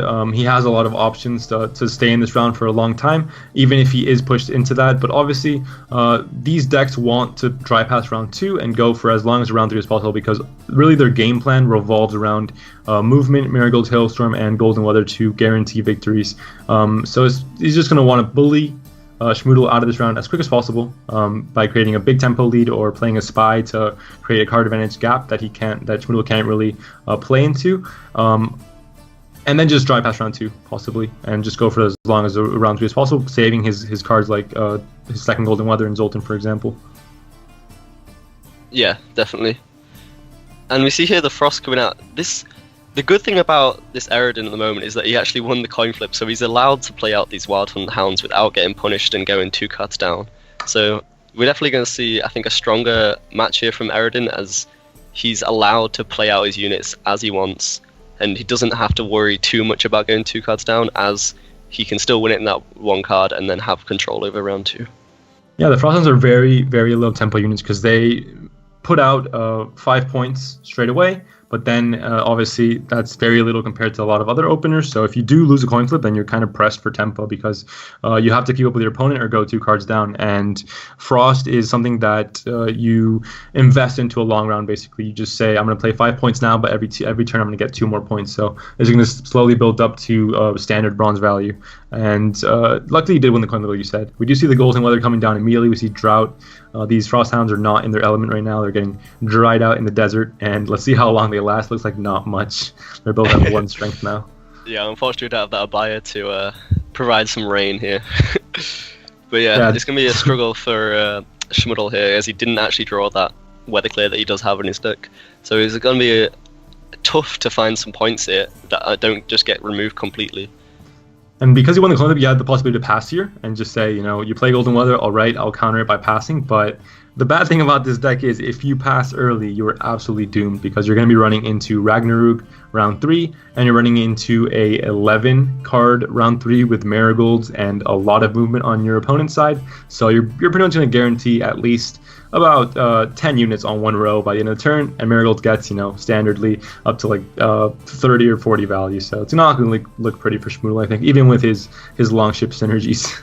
Yeah, I feel like that pass is just saying, we have a buyer in deck, let's just hope we draw a buyer and then we can clear that Ragnarok. And unfortunately didn't actually draw the buyer, so I assume Gonorrhea is going to choose to pass here and go for that long round, but yeah, we do see a first light here, a first light tech. I mean, in this format, what decks your opponent's bringing. When you see Brewer right now in this current meta, it's probably going to be Golden Weather. So this first light tech makes a lot of sense, especially in a deck that you don't really mind what you rally out. There's decks like Skellige with Preachers of Frey that might be dead, or Vicar Medics that you kind of can reliably first light at any time. But I think with this deck, there isn't really, I guess Drowners maybe, but in general, you don't really have any reasons to not first light at any time, really. So it's never going to be a dead card, I think. Yeah, for sure. You can still use it for that rally, so that's definitely a very good tech here, knowing his opponent's going to bring those Gold Weathers in this meta. So I didn't actually see that at the first, but yeah. It's going to be hard, I think, for Schmiddle to really play out this game, because I think Gonorrhea is looking at a long round 2 here with that Yaven play. Correct me if I'm wrong, but I assume he's going to go for that long round 3. That's an interesting play. I don't know why he wouldn't just Yaven round 3 and get that card advantage. He can just get a card advantage this round by dry passing and then getting an extra card advantage the next round. And that Yaven obviously is worth essentially no points at all, because it's going to die to Ragnarok or going to get heavily affected by the Marigold Hailstorm in the end, because you can it's obviously an agile spy, so you can place it wherever you want. So it's definitely interesting by Gonorrhea. I'm not sure what his game plan is now because of that play. Yeah. We do see Schmoodle playing Succubus. I guess that's... he doesn't want to remove, maybe. I guess he just thinks it's not going to get any value with those, because he's expecting the marksman that we do see in the Brewer player's hand. I don't really get that play. Maybe he just thinks that's his worst card in his hand. He just wants to get rid of it because he expects the pass coming out next. I mean, it's a sad day when you're getting bled round 2 and you decide to play one of your golden cards. It's obviously something that maybe you have to revisit the deck build and maybe think about replacing it, because obviously the matchups depend a lot on the efficiency of these gold cards, but playing it out like this maybe not ideal, I think, for a golden card. Not going to get much value at all. Yeah, you should definitely think about replacing it in this situation if you are going for that drop on the Succubus. See the 4-point Succubus coming in strong. We have the Drowners there to push units in the back, so he does have a chance to play around that, but obviously Gonorrhea is going to have last say, so looking like a hot 4-point Succubus coming in round 2 to defend himself from this bleed from Gonorrhea. Even though I think it would benefit Gonorrhea to just play along round 3, but maybe he's scared of some kind of play that Schmoodle can make, and he's going to bleed him out of it. I don't know. I'm not entirely sure what the game plan is here for either player. It's going to be an interesting thing to see how this match sets up. We'd laugh, but what is there actually to play here from Schmoodle that's an active card that he doesn't want to play in round 3? Because he knows that Gonorrhea has the option to just pass whenever he wants. But there isn't actually anything he can play here that he doesn't want to use, really, because he wants that Frost for a long round, but as soon as he plays Frost, then they can just pass, and then Frost loses value. Oh, we're actually going to see the Drowner move. That's a great play, I think, because you don't want to move the opponent's units, because they can just move it back, but now that there's 2 units there, they can't actually move those 2 units without committing something like Zoltan. Yeah, exactly. I mean, because it's easy to move 1 unit, but when you want to move your opponent's units, for example, you have to have the movement card on that row, unless of course you have Kjarn and you just lock Succubus and say, today is just not the day you're going to get any value, and you're going to become a meme for the rest of your time, because it will be a 4-point Succubus finally. I know a lot of people in Twitch chat like memeing with Succubus value. It's always been a topic of discussion and concern whenever someone plays it, but it is going to be an actual 4-point Succubus if Kjarn does end up blocking it. But no, Panda, it's a 0-point Succubus. What you on about? I'm not going to start A-. It's a 4-point Succubus. Yeah, we see the pass coming out here. He knows that he has a very favoured round 3 Gonorrhea. So yeah, we're going to see what comes out of this round 3, because Schmoodle has sort of a good round 3. And he drew that being an incredible 20-point Succubus. I mean, who would have thought that such a card could get such value? But yeah, great 20-point Succubus that I guess confirms that short round 2, maybe. I don't know. I don't think Schmudel really wants a long round 3 anyway. So yeah, I think just you see here we don't see marigolds in Gonorrhea's hand, which is obviously a big thing. We also don't see Yavin. So I mean, we're just looking at Ragnarok here, and what do you think about it? We see the Abaya there. So how's this going to pan out? Yeah, I think this is one of the side effects of playing that Yavin in round 2. He didn't have the option to, because Yavin pulls a unit and a spell. The only spell you usually have left at this moment when you've got one Gold Weather in hand and you've already played the other is that Marigold. And he didn't actually choose the Marigold, so it's going to be very interesting to see if Gonorrhea can actually win this without the Marigolds. I guess Schmuddle doesn't really have that high power units, but still, that Marigold is going to hit for a lot of value if you had it in hand. Yeah, you normally want to have 2 spells in hand with this Golden Wonder deck, so you can guarantee the third with Yavin because you're only running 3 spells in the deck. But I guess he just didn't have that possibility. He didn't have the 2 in hand when he started the game, and he didn't draw into the third over the course of these 2 rounds. So now he's stuck with only Ragnarok. And if I imagine this German team, this very efficient team is ready, and their deck builds know that if with Bruver in the leader lineup, you know they're going to be playing Golden Weather because of the current meta. So you know that First Lights, Abaya, etc. have to be in your deck. And we do see Abaya there to counter the Ragnarok. He's obviously going to wait a long time before he plays that if Ragnarok isn't played.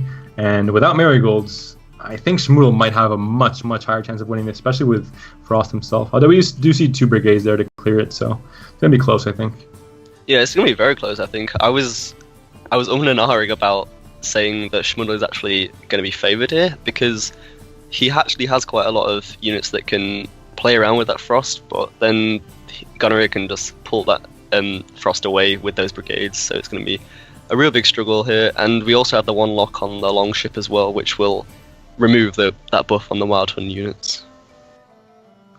Yeah, I mean, both have movement, and you know they have their synergies ready to go. They have the marksman. They have 3 marksmen on Gonorrhea's side, which if they're not taken care of, they're going to provide a lot of tempo with the movement with Zoltan and cards like Sheldon, for example, getting the synergy with them as well. And we see the Wild Hunt synergies with Schmudel, so they both have their synergies intact. Although obviously their weather, which is kind of what they rely on for longer rounds, they're going to be countered. They're going to be countering each other. Both Ragnarok and the Frosts are going to be cleared pretty quickly, and we don't see any finisher for either one. Obviously, Schmudel's finisher, Succubus, was wasted away round 2, and Gonorrhea did not draw into the Marigolds, so it's going to be close because they don't really have those finishers, which is what normally decides these games.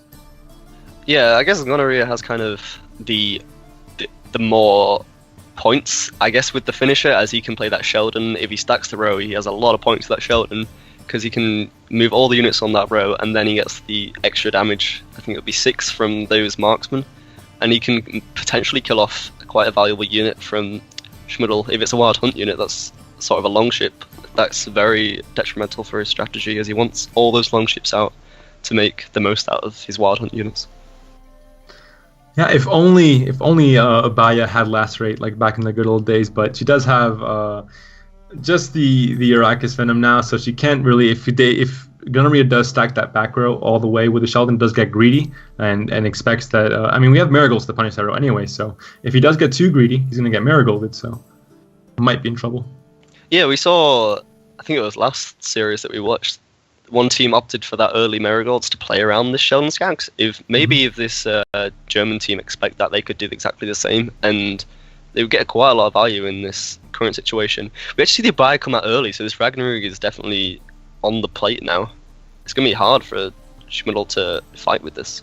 Yeah, I'm not entirely sure. I guess he just, Gonorrhea or Schmudel read that he didn't have Ragnarok in hand because he played he didn't play it round 1, but I guess Gonorrhea just had more patience there and was a little bit less greedy and decided to wait out a few rounds just to see if that, because he knew if he could play Ragnarok maybe 5 or 4 cards from the end and it's not cleared, he's probably going to win the game. There's just a lot of value over a few rounds, and you have movement as well to supplement that value. But once he saw that Abaya come out, he just instantly threw it down, and he knew that if he doesn't have a clear here, he probably wins this game. Yeah, it's definitely looking rough here from Schmudel. What can he caretaker here? I guess he can caretaker that brigade to clear that back weather. He can get 1 weather clear. Yeah, and because Gonorrhea doesn't actually have that Marigolds, this isn't going to get punished as much as it could have done. Yeah, this is normally why Marigolds and Golden Weather work so well. You either have to play around one or the other. You can't choose both. So if you row stack and you only get damage from one row, you get marigolded for 30 or 40 points and you lose a game. If you spread out, then you get hit every turn for 6 points and you also lose a game. So you just have to expect your opponent not to draw into their finishers, which gonorrhea hasn't this game. So maybe Schmoodle ends up getting it, but we do see a lot of movement here still. So we do see they're still going to get a lot of damage on these units by moving them into the range and the melee row. So we'll see if this value is enough with the Ragnarok taking every turn. Yeah, I think the Brewer now has to choose to play around that Ragnarok and not play around the Marigolds. He has to get as much value as he can from the Ragnarok, so move the units into the Ragnarok rather than onto one row so he can use that Marigolds on him, because unfortunately he didn't draw that. So yeah, here we see that's actually a lot of damage coming out from this marksman. Every time that they're moved, the marksman will do 2 damage to that unit. So yeah, it's going to be tough, I think. I think we're definitely spot on at the start. This is going to be a very close match. Yeah, it's when you play one marksman, it's like, oh, this is annoying, but it's fine. But when you see 3 marksmen come down, or in this case 2 right now, and every movement, like with Zoltan, for example, you're hitting every unit for 6 or 8 points, it's almost like, why am I even running Marigold? Because these units are dead already. So we'll see how much value he does get from the Zoltan and from all this movement, and the Ragnarok taking still as well. So, and he does get played around Marigolds there as well a bit, playing the Sheldon. Didn't get too greedy, decided to not wait too much longer. And Marigold's obviously lost a lot of value. It's now looking pretty poor in the front row. Yeah, but Jotun can now move those 3 units back to the same row, and he can definitely get the value there. Zoltan just does the same right back at you. So it's a war of movement here, and I think Gonorrhea is going to come out ahead. Although obviously, I would have placed it range row, I think, and dragged only 2 units. Maybe like the just dragging 3 units is a bit much. I'd have dragged maybe just the 2 marksmen and dragged one of the opponent's units into the range row. What do you think about that? Because now you're still stacking. He definitely, I think, chose the right options. But yeah, I definitely think you should have just moved 2, and then you could have got some extra damage out of that. Yeah, just 2 units. One of their units. The 2 marksmen, so they get the extra movement +2 damage buff, and then one of the units onto the range row, so you get the Ragnarok buff as well. But I think regardless, it doesn't really matter too much. We see the pass here from Schmuddle accepting the defeat. Fortunately, we don't see the Eredin get that win here. Maybe we'll see eventually. We actually see the Aelrin pop out right. See Aelrin coming at the end, wanting to join this party. Didn't want to miss out on all this Ragnarok action. Meteors falling from the sky is enough to close the deal here, and the Slovenian team coming in strong. Not much is known about them, but we can see they have some good decks, they have some good players, and they're looking to close this out with a 3-0. What do you think? Is this a possibility? Do you think they're going to get just 3-0 and the Germans are going to go home? I think definitely if Eredin comes out again, I'm not so fond on this Eredin at the moment. I definitely think they have a chance to 3-0. I'm not sure it will happen, but it definitely is on the table right now with the amount of skill and such that the Slovenian team are showing. Yeah, it was a close match, and even without the Marigolds, we saw that movement ended up winning by, obviously, the last card wasn't played for Schmoodle's team, but it would have still been a 20 or 30 point victory, and I think the Abaya was a bit too early, I think. Schmoodle made the read that because a few turns passed without it being played, he didn't have Golden Weather, but Gonorrhea, the more patient player, ended up having it and playing it, and got a decent amount of points from it as well. So I think that ended up giving him the win there. And yeah, like you said, I think Eredin maybe isn't. It's a fun deck. It's an interesting archetype, and it's fun to see. But I personally don't think it's the most proficient deck right now on ladder. We're gonna go straight ahead to Eredin again, but this time it's Kekistani, so the Slovenians also want to play Eredin. I guess I missed a memo somewhere where Eredin's a fun and great deck to play. Because I guess everyone's playing it now. Now I actually have some insider info, but I'm not sure if it's going to be... Okay, it's not necessary. I'm just going to cut that one out. I did have some insider info on Zane's potential Eredin deck, but we don't see that here. We see the standard... Oh! I say standard. We see Wild Hunt Riders that not many people go for here, and we see the... Is that Karen in Eredin? What do you think about that? I think Karen's a really good card, and I think it makes sense to put it in almost every gold, every monster deck right now, because it's insanely powerful. Not only obviously as a consume archetype where you buff the Neggers or have you consume even with Dagon, but just being able to get rid of those of the engine units, like I mentioned earlier, the 6-point units that so many decks have that build up over time in round 1, like the Impera Enforcers or the Siege supports, and just eating it up and getting those points as well for a huge swing. I think is definitely worth running for sure. Also, something we didn't hit on, this is actually an Ith now. Spelletel has definitely been a very prominent deck before, but after the patch, I haven't seen really at all. So I'm definitely interested to see what this brings. We're going to see the Farseer variant out here. Yeah, it's going to be interesting. Yeah, Athe's not a very popular deck at the moment. I haven't seen it much on ladder either, but I mean, it can definitely do damage. It has a lot of spells. It has the replayability of very insane cards like Marigolds. Even then, obviously, unless you have 2 rows of similar value, Marigolds loses value when played a second time. But even then, having that possibility is very strong as a finisher in round 3. Getting Marigolded twice is not a fun thing to experience, I think. No, definitely not. That Ithne is definitely going to be huge if he does have that Marigold's option for it. And we could probably see the Morbid out here just to deny that Farseer value. Oh, yeah, I guess the Rider's pretty solid too. It will increase that damage on the Frost by 1, so the Farseer will eventually be gotten rid of. I think it's a sad moment when you're a weather deck and you get weathered and you can't clear it. I mean, it's probably not what you were expecting. You're like, oh, I have all this weather. I'm going to just dominate the board. I'm going to control this round 1. It's going to be so easy. But in this case, we see some weather coming from Ethne as well, from Howlin, from the German team. And it's going to be a battle of the weathers, I guess. See who has the most weathers or the most clears, really.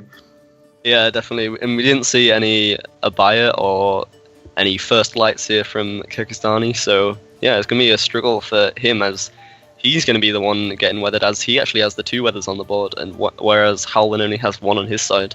I guess Navigator has the option to pull another one if Howlin decides not to row stack, which is a viable option, I guess.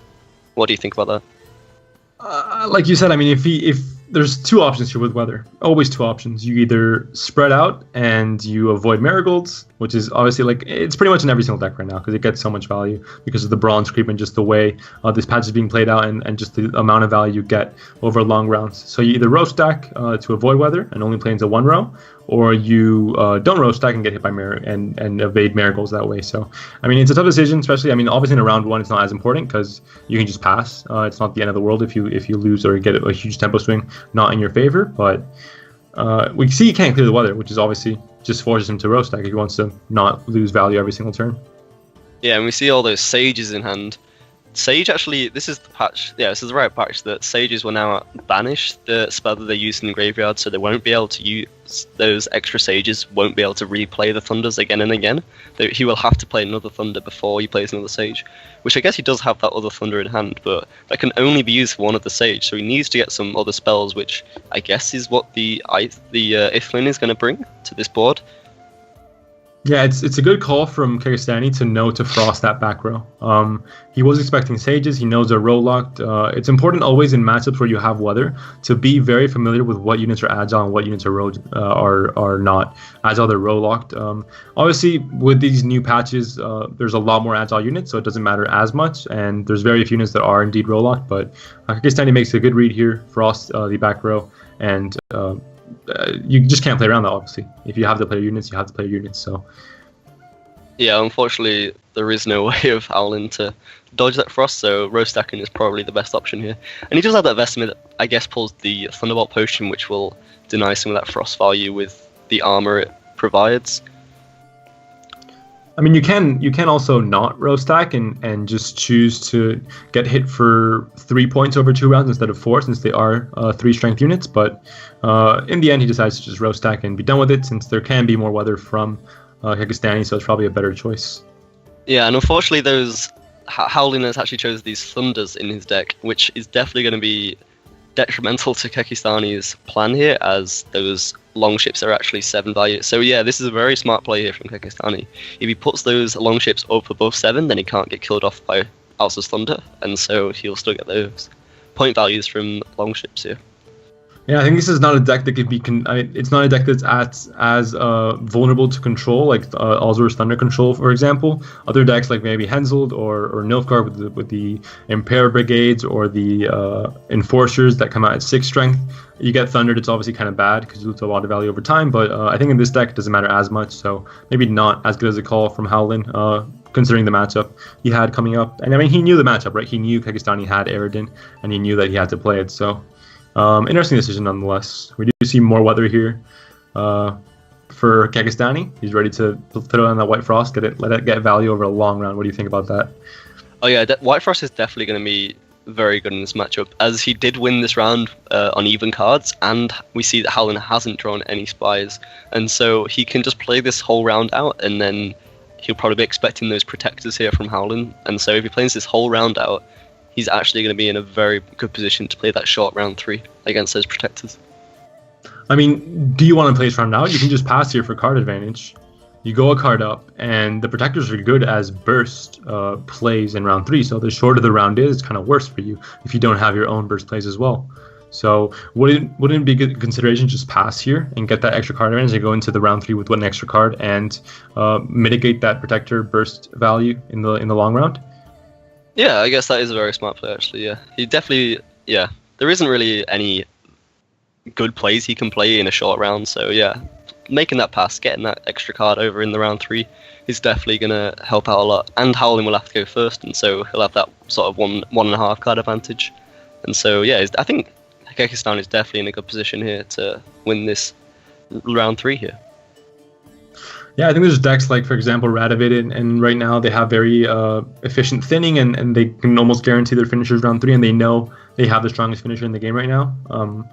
Other than, maybe some fluke 70-point succubus in round 3, but the longer the rounds are in round 3, the worse it is for decks that have such huge finishers. So Radovid normally wants to bleed because they can bleed with infantrymen, for example, to not fall behind in card advantage, and then just obviously save their Dijkstras or Shines for round 3. And I think Eredin is completely the opposite. Their value comes from these long rounds where they have the weather taking, where they have the Wild Hunt synergy, and they have all these elements giving them points over long rounds over multiple turns, not just 2 or 3 turns. Yeah, definitely. And we see actually in Howlin's hand here, he's only got one protector. He can pull another one from, I guess, Nature's Gift into... Actually, he already played Owl's Double Cross for that Farseer, didn't he? And so he won't actually have more than one protector. So it's going to be interesting to see if he actually has enough points to... Or he can always Ethany as well for protector, but maybe Marigold gets more value? The double Marigolds? Yeah, I think, I guess double Marigolds is kind of a tough one to calculate because you're halving that row and then the row's not really got that much value anymore, and so you don't really want to Marigolds the row because you don't really get much value. Unless, of course, there's 2 rows of similar value, or like we saw with Zoltan the last game, if you would have split up that row, it would have been around the same value if you would have split up correctly, and then it would be, you would get the same Marigold value pretty much from 2 different rows. But with the fog surrounding Kekistani's board, I think he's looking to play in the range row, but he knows that this Marigold might be coming, and it might be coming twice. So let's see what he decides to do here. Yeah, it's definitely going to be an interesting matchup to see. I definitely think Howlin made a very good read there and actually put the fogs in the correct places, because a lot of monsters units are actually melee locked from what I know of, and the navigators, I guess, from Eredin are siege locked, so there's definitely a good read here from Howlin to put those fogs in the position he has. He actually comes out with an early protector here. What do you think about that?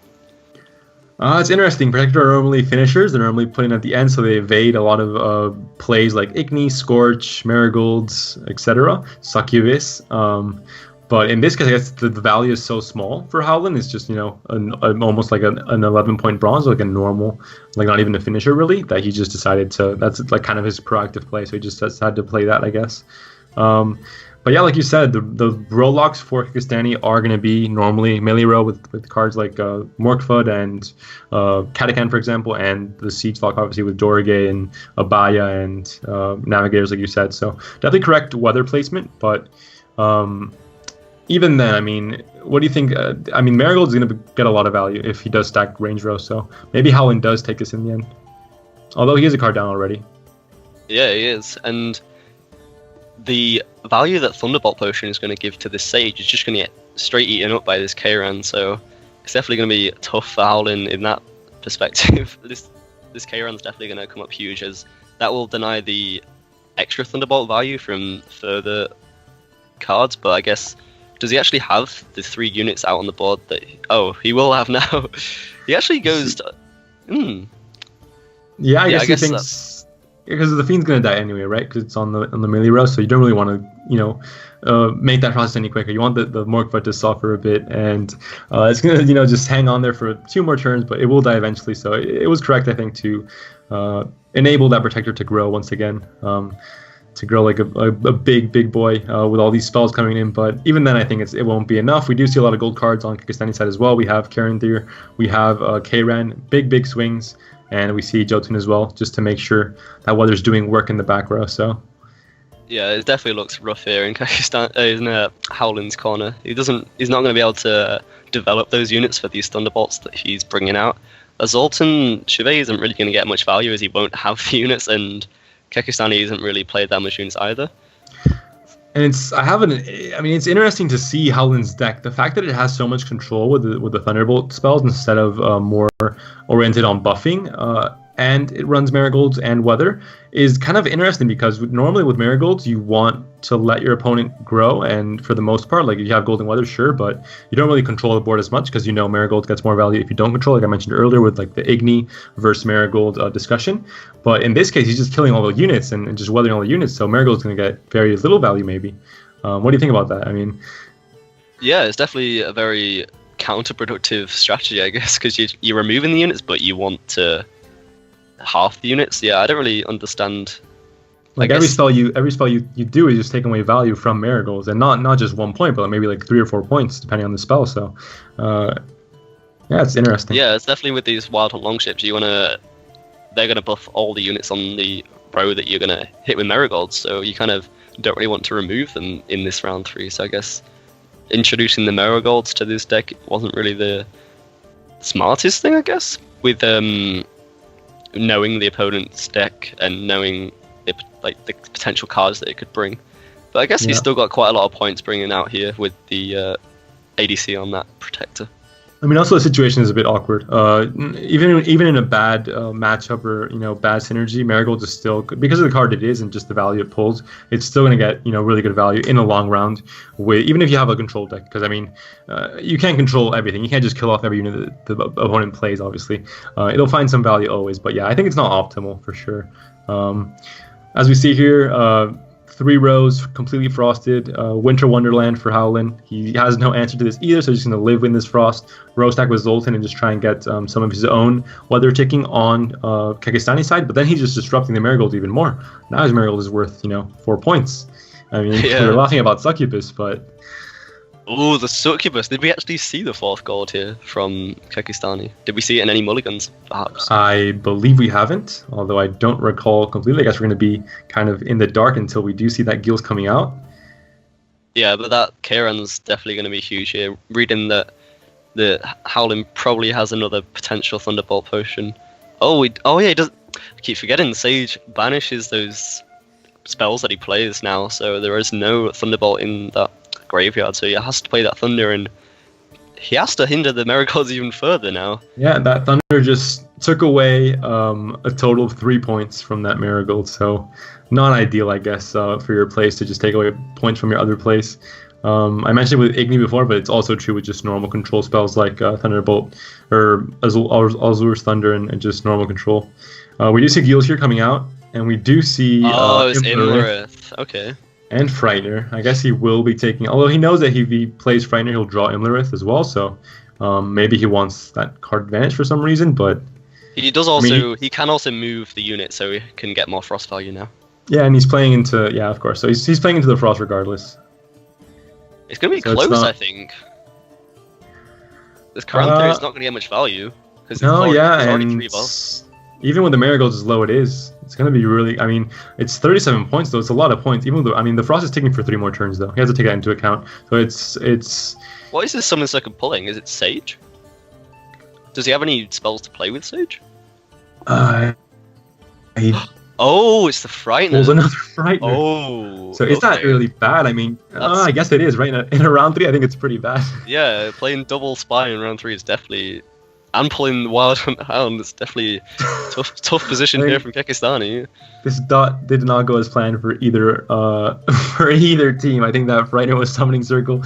I think Spies are normally what you most play with Summoning Circle, but not in this situation. I think this was not ideal for Kyrgyzstani. I didn't think this is what he wanted. He might have had the game, but... I mean, there's still a possibility. That Frost is ticking for a lot of damage. We could see the... The there's 2 turns left. 17 coming out from that Imlerith, and then It's the 1 12 value points bronze. It's 12 points from the Frost. Yeah, 30 points, right? Kekisani takes this, even with the double Frightener. He does, yeah. Oh, wow. This is 1 point. That's here, very lucky, though. 23. Wow. Gets that Frost claim once again, so I guess it didn't matter in the end, but... yeah, definitely an interesting round 3 there. Maybe it was some extended BM, who knows. Maybe Kekisani wanted to cement his position as the victor of this match, because we do see the 3-0, we do see the very quick win here from the Slovenians coming in.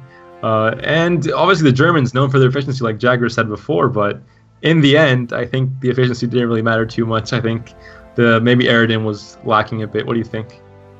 Yeah, the Aerodin definitely not the strongest deck. I guess we saw the Aerodin work out for the Slovenian team, but yeah, I don't think the variant that I think workout's a bit of a stretch. I mean, double Frightener round 3 with 4 cards left. I don't know about that one, but it ended up. I guess they gave us a show. Card advantage is OP, right? It Everyone is loves true. card It advantage. was just some extended BM for the Twitch chat to I guess just to make it funner for them to watch. Maybe, who knows? But you end up taking it. Zane, Kekistani, and Gonorrhea end up getting the quick 3-0 win. A very dominant performance from them. I think they had really good decks. I guess a lot of the decks you see in Pro Ladder are very similar with most of the decks they brought. And yeah, it was a great match overall. Obviously a bit short, but still very fun to cast and very fun to watch. I hope Twitch chat enjoyed it. And we'll be sending it over to our hosts, Jaggeris and Lamios, at the moment. Hope you guys enjoyed the game, and a pleasure casting with you once again. A-. Thank you so much, Impetuous Panda and A negative. And what a game! Weather is putting in work, huh, Lamios? Yeah, that weather ticking for 6 points a turn, ticking for 12 in the end. That was brutal. Even nullifying the Frightener, the double Frightener entirely. Weather has been historically very problematic to balance in Gwent, and it's probably at the best place it's ever been in the history of Gwent. But still, when weather goes unanswered, then you weather the entire board. It's just so much value per turn. Yeah, I really think we saw the juxtaposition between the effects of weather versus countering it between the first series and the second series. In the first series, obviously, we saw that weather clear and the weather really not being allowed to make the effect. We saw how the team built to basically counter the weather. Whereas in the second set, we saw what happens if you don't counter the weather. And you can kind of understand why these players are starting to run these golden weathers. How do you feel about the Wild Hunt versus the Dagon Consume? I honestly think they're not even close. I think Dagon Consume is much stronger.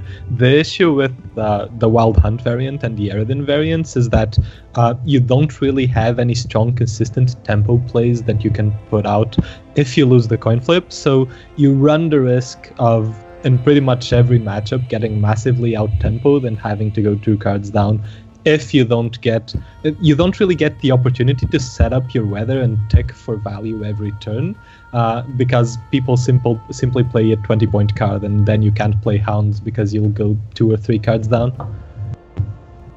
Yeah, definitely. And we saw that draw of the Hounds, and you can see the kind of tempo that you can lose, but because of the weather that was already out, that's what really kind of cinched that final round for the current teams. And that should bring us quite nicely to the brackets. So we can see the current standings of all of the teams from week 6. We can see the winners, the losers, and we do, I think, have our final 8, which we will show you guys shortly. Yeah, so, but we have the top 16 in front of us. Oh, okay, so we move to the bracket now. Okay, so this is the week 6 bracket, and we saw Gwentlemen Red and DE against the Slovenian team, but there were also a lot of other interesting games. CD Projekt Red got a 3-0 win over Group 2 F2K. That was pretty cool. Brazil cemented their position in the top 16. Mashed Potatoes won again, and you can see. And this is something that I find very interesting. You can see that Club Penguin lost the week 6 game, and so Club Penguin is out of the top 16. They are no longer capable of getting into the playoff stage. And Club Penguin was one of the absolute favorites to actually win the entire tournament. Club Penguin, for those of you that don't know, is made up by Mago GX, Vaish, and Meisling. Mago GX and Vaish are probably the most successful tournament players in Gwent right now in the open beta. And Meisling is also a very strong Gwent player that has been at the top of the ladder since the closed beta. So seeing them not make it to playoffs is a big surprise for me. Yeah, this tournament has been really interesting in terms of the players that people expected to go into the playoffs versus the players that have actually made it.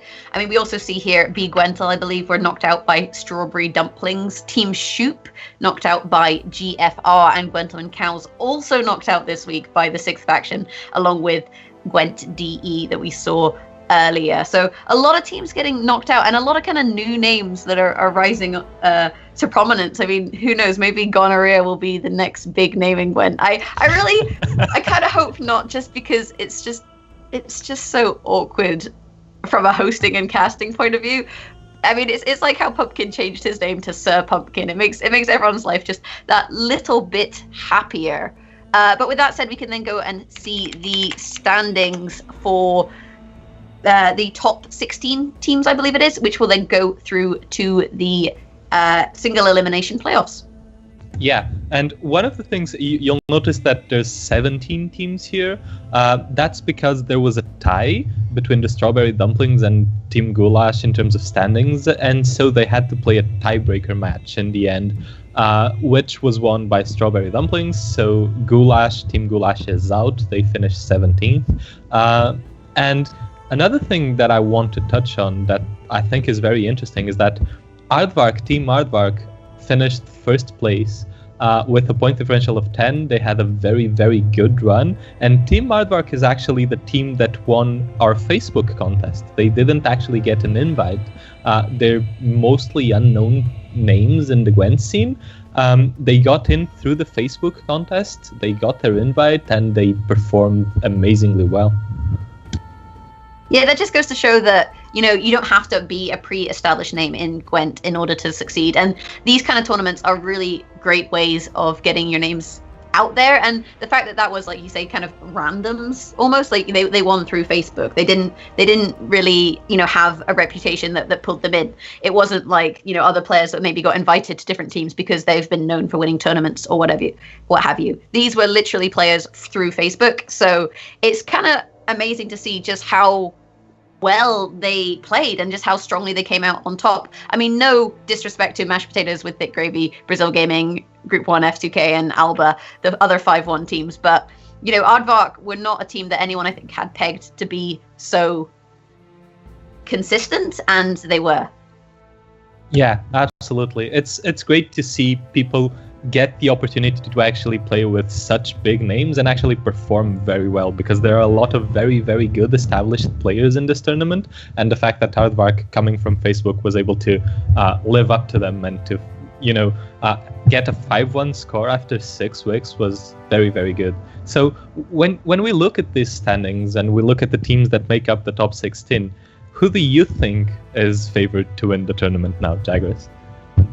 I think that's a really tough one to call. We've seen so many upsets and stuff. I've always been a big fan of Team XD Esports International. I mean, I think they have a lot of favorites in the audience, but ultimately we've also seen a lot of success from some unknowns, and I'm a sucker for the underdog. Like, I love it when someone who's maybe not really well known comes out and makes their marks. And for teams like Aardvark, for example, or some of these country-based teams where the players aren't so well known, I've always got to cheer for them, just because this is their time to shine. Yeah, that's very true. And if nothing else, they're actually going to invest probably a lot more time into preparation than some of those other teams. And I don't mean this as an insult to those other teams, but for instance, for Team XD Esports International, we know that both Petrify and Merchant, for instance, stream a lot of hours per day, and they can't actually dedicate those hours into tournament preparation. So teams like Team Aardvark, who don't have these responsibilities outside of the actual tournament, get the opportunity to actually prepare a lot harder than some of those other teams. Definitely. And in terms of the regional breakdown of our players, we actually know that we have 5 Slovenians in the top 8. Is it top 16? It must be top, I don't know, top something. There are 5 Slovenians. There's a Finn, a Norwegian, a Swiss, some South Koreans, some South Africans, but mostly, European dominated. And we've seen Europe dominating a lot in other tournaments. Do you think that the winning team is going to be European, or do you think some of the maybe American players, Korean players, Australian players, do you think they'll kind of, this is their time? Well, actually, one of the teams that I think is very favored for actually performing very well in the tournament and perhaps taking it is captained by an American, which is the Commander's Horn Commandos. McBeard is a very, very strong tournament player that usually doesn't get as much attention as he should in tournament scenarios because he tries a lot and builds a lot of decks when he's playing in a stream and playing in ladder, so he doesn't get as much recognition, but he's very, very, very good in tournament environments, and he's proved that in the closed beta as well. So I'm very excited to see how the Commander's Horn Commandos perform in the rest of the tournament. They are up against the Slovenian team we did see today, though. You can see the brackets there. Do you think one of these sides of the brackets might be easier than the other? How do you think the playoffs are going to go? Well, I'm looking at it now, and I think the top side of the bracket is slightly harder. At this point, I don't think that you can reasonably say that one side is an easy side of the bracket, because all of these teams had to play a lot of games and perform very well to get here. However, Aardvark, Group 1 F2K, Gwentlemen Red, Ask Gwent Alba, and Idealist TU are all very, very strong teams, and they're all on the same side of the bracket, while on the bottom side of the bracket you get Mashed Potatoes, Team XD Esports International, and Commander's Horn Commandos as the favorites, in my opinion. I think that is fair to say, but it turns out that we can in fact show you the outcome for the top 8, because these matches have actually been played. We will be casting the quarterfinals on Tuesday and the semis and finals on Thursday, but for now we have the top 8 which aren't being casted, so we can actually see how those matches went. Are you surprised by any of these outcomes? Well, to begin with, the Commander's Horn Commandos are out, so now I'm looking bad. My predictions are out the window. However, Gwentlemen Red won their game, so I'm very happy with that. Gwentlemen representing the Gwentlemen brand. You were right on the money, though. Team XD Esports International beating the Polish team, and Team Aardvark actually progressing again. So we see that both of the teams that we casted and saw win today actually made it into the top 8. So we're going to see more of them on Tuesday. Yeah, and that will be exciting to see. I think all of these matchups are going to be pretty fun. I'm looking forward to Aardvark versus Finland. Finland played against Brazil one week, and I believe Finland won. I think Finland beat Brazil, and you see Brazil is now out. So the Aardvark versus Finland match, these have both been quite competitive teams throughout. And again, players that are relatively unknown. And I think those are going to be the interesting ones to see, because they're maybe a little bit less predictable. XD Esports is always going to be a fan favorite versus GFR. Gwentlemen Red, how far can Gwentlemen go? That is the question. And then we have Sixth Faction versus Slovenia. Are the Slovenians unstoppable? What do you think? Predictions? I think that Sixth Faction is actually a very, very strong team. We actually played against them. They're the Korean team, and they've been making some of the decks that we see on ladder very often. They're very, very strong deck builders, so I'm very interested in seeing if they bring something special to the tournament environment. Yeah, actually, I remember I did see the Koreans. We've seen them play before, so the Korean versus Slovenian team match will be fun, and I do want to see the Koreans win. I think Europe, we're getting a bit big for our boots, and it would be good for us to be knocked down a peg. I got to cheer for XD Esports and Merchant. They are my homeboys, but I'm going to cheer against Gwentlemen Red and go for Team Pixie. And ultimately, I think I want Aardvark to win the whole thing. Yeah, I agree. I would like Aardvark to get very far, or as far as they can. I'm going to have to be cheering for Gwentlemen Red as well, because, well, they'd kick me out of the team if I didn't. Then I'm probably going to cheer for Team GFR, mainly because I don't want to cheer for Petrify. I'm kidding, I love Petrify. But I would like Team GFR to win just because I'm rooting for the underdog. And then probably for Team SGC, again, for the same reason, because I'm rooting for the underdog and I think the Koreans are favored in that matchup. And if you want to see all of these, like we say, next Tuesday, we will be casting all of these quarterfinals with the semis and the finals being showed on Thursday instead of the TGI podcast.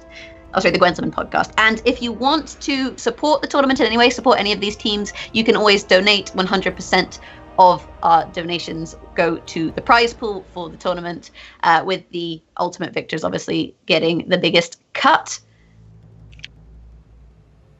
Yeah, and finally, we'd like to extend a gigantic thank you to all of you that are watching this and that are contributing in any way with viewership, with commentary, with just your presence and being here to watch, especially to those that have been donating and contributing to increase the prize pool and make this more interesting for everyone.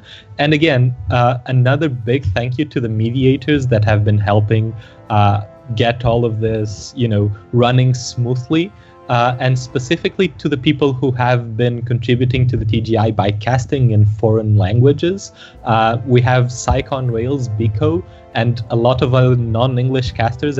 People have been casting the TGI in other languages, so as many people as possible can watch the games and enjoy the games that are getting played. So a big thank you to those. 100%. Also, shout outs to the Twitch chat. We always appreciate you guys, even if you point out all of my geographical flaws. Shout out to our casters who were wonderful, and shout outs to Lamios for being a fantastic host. It's been absolutely lovely to have you. And thank you, Gravez, and right back at you.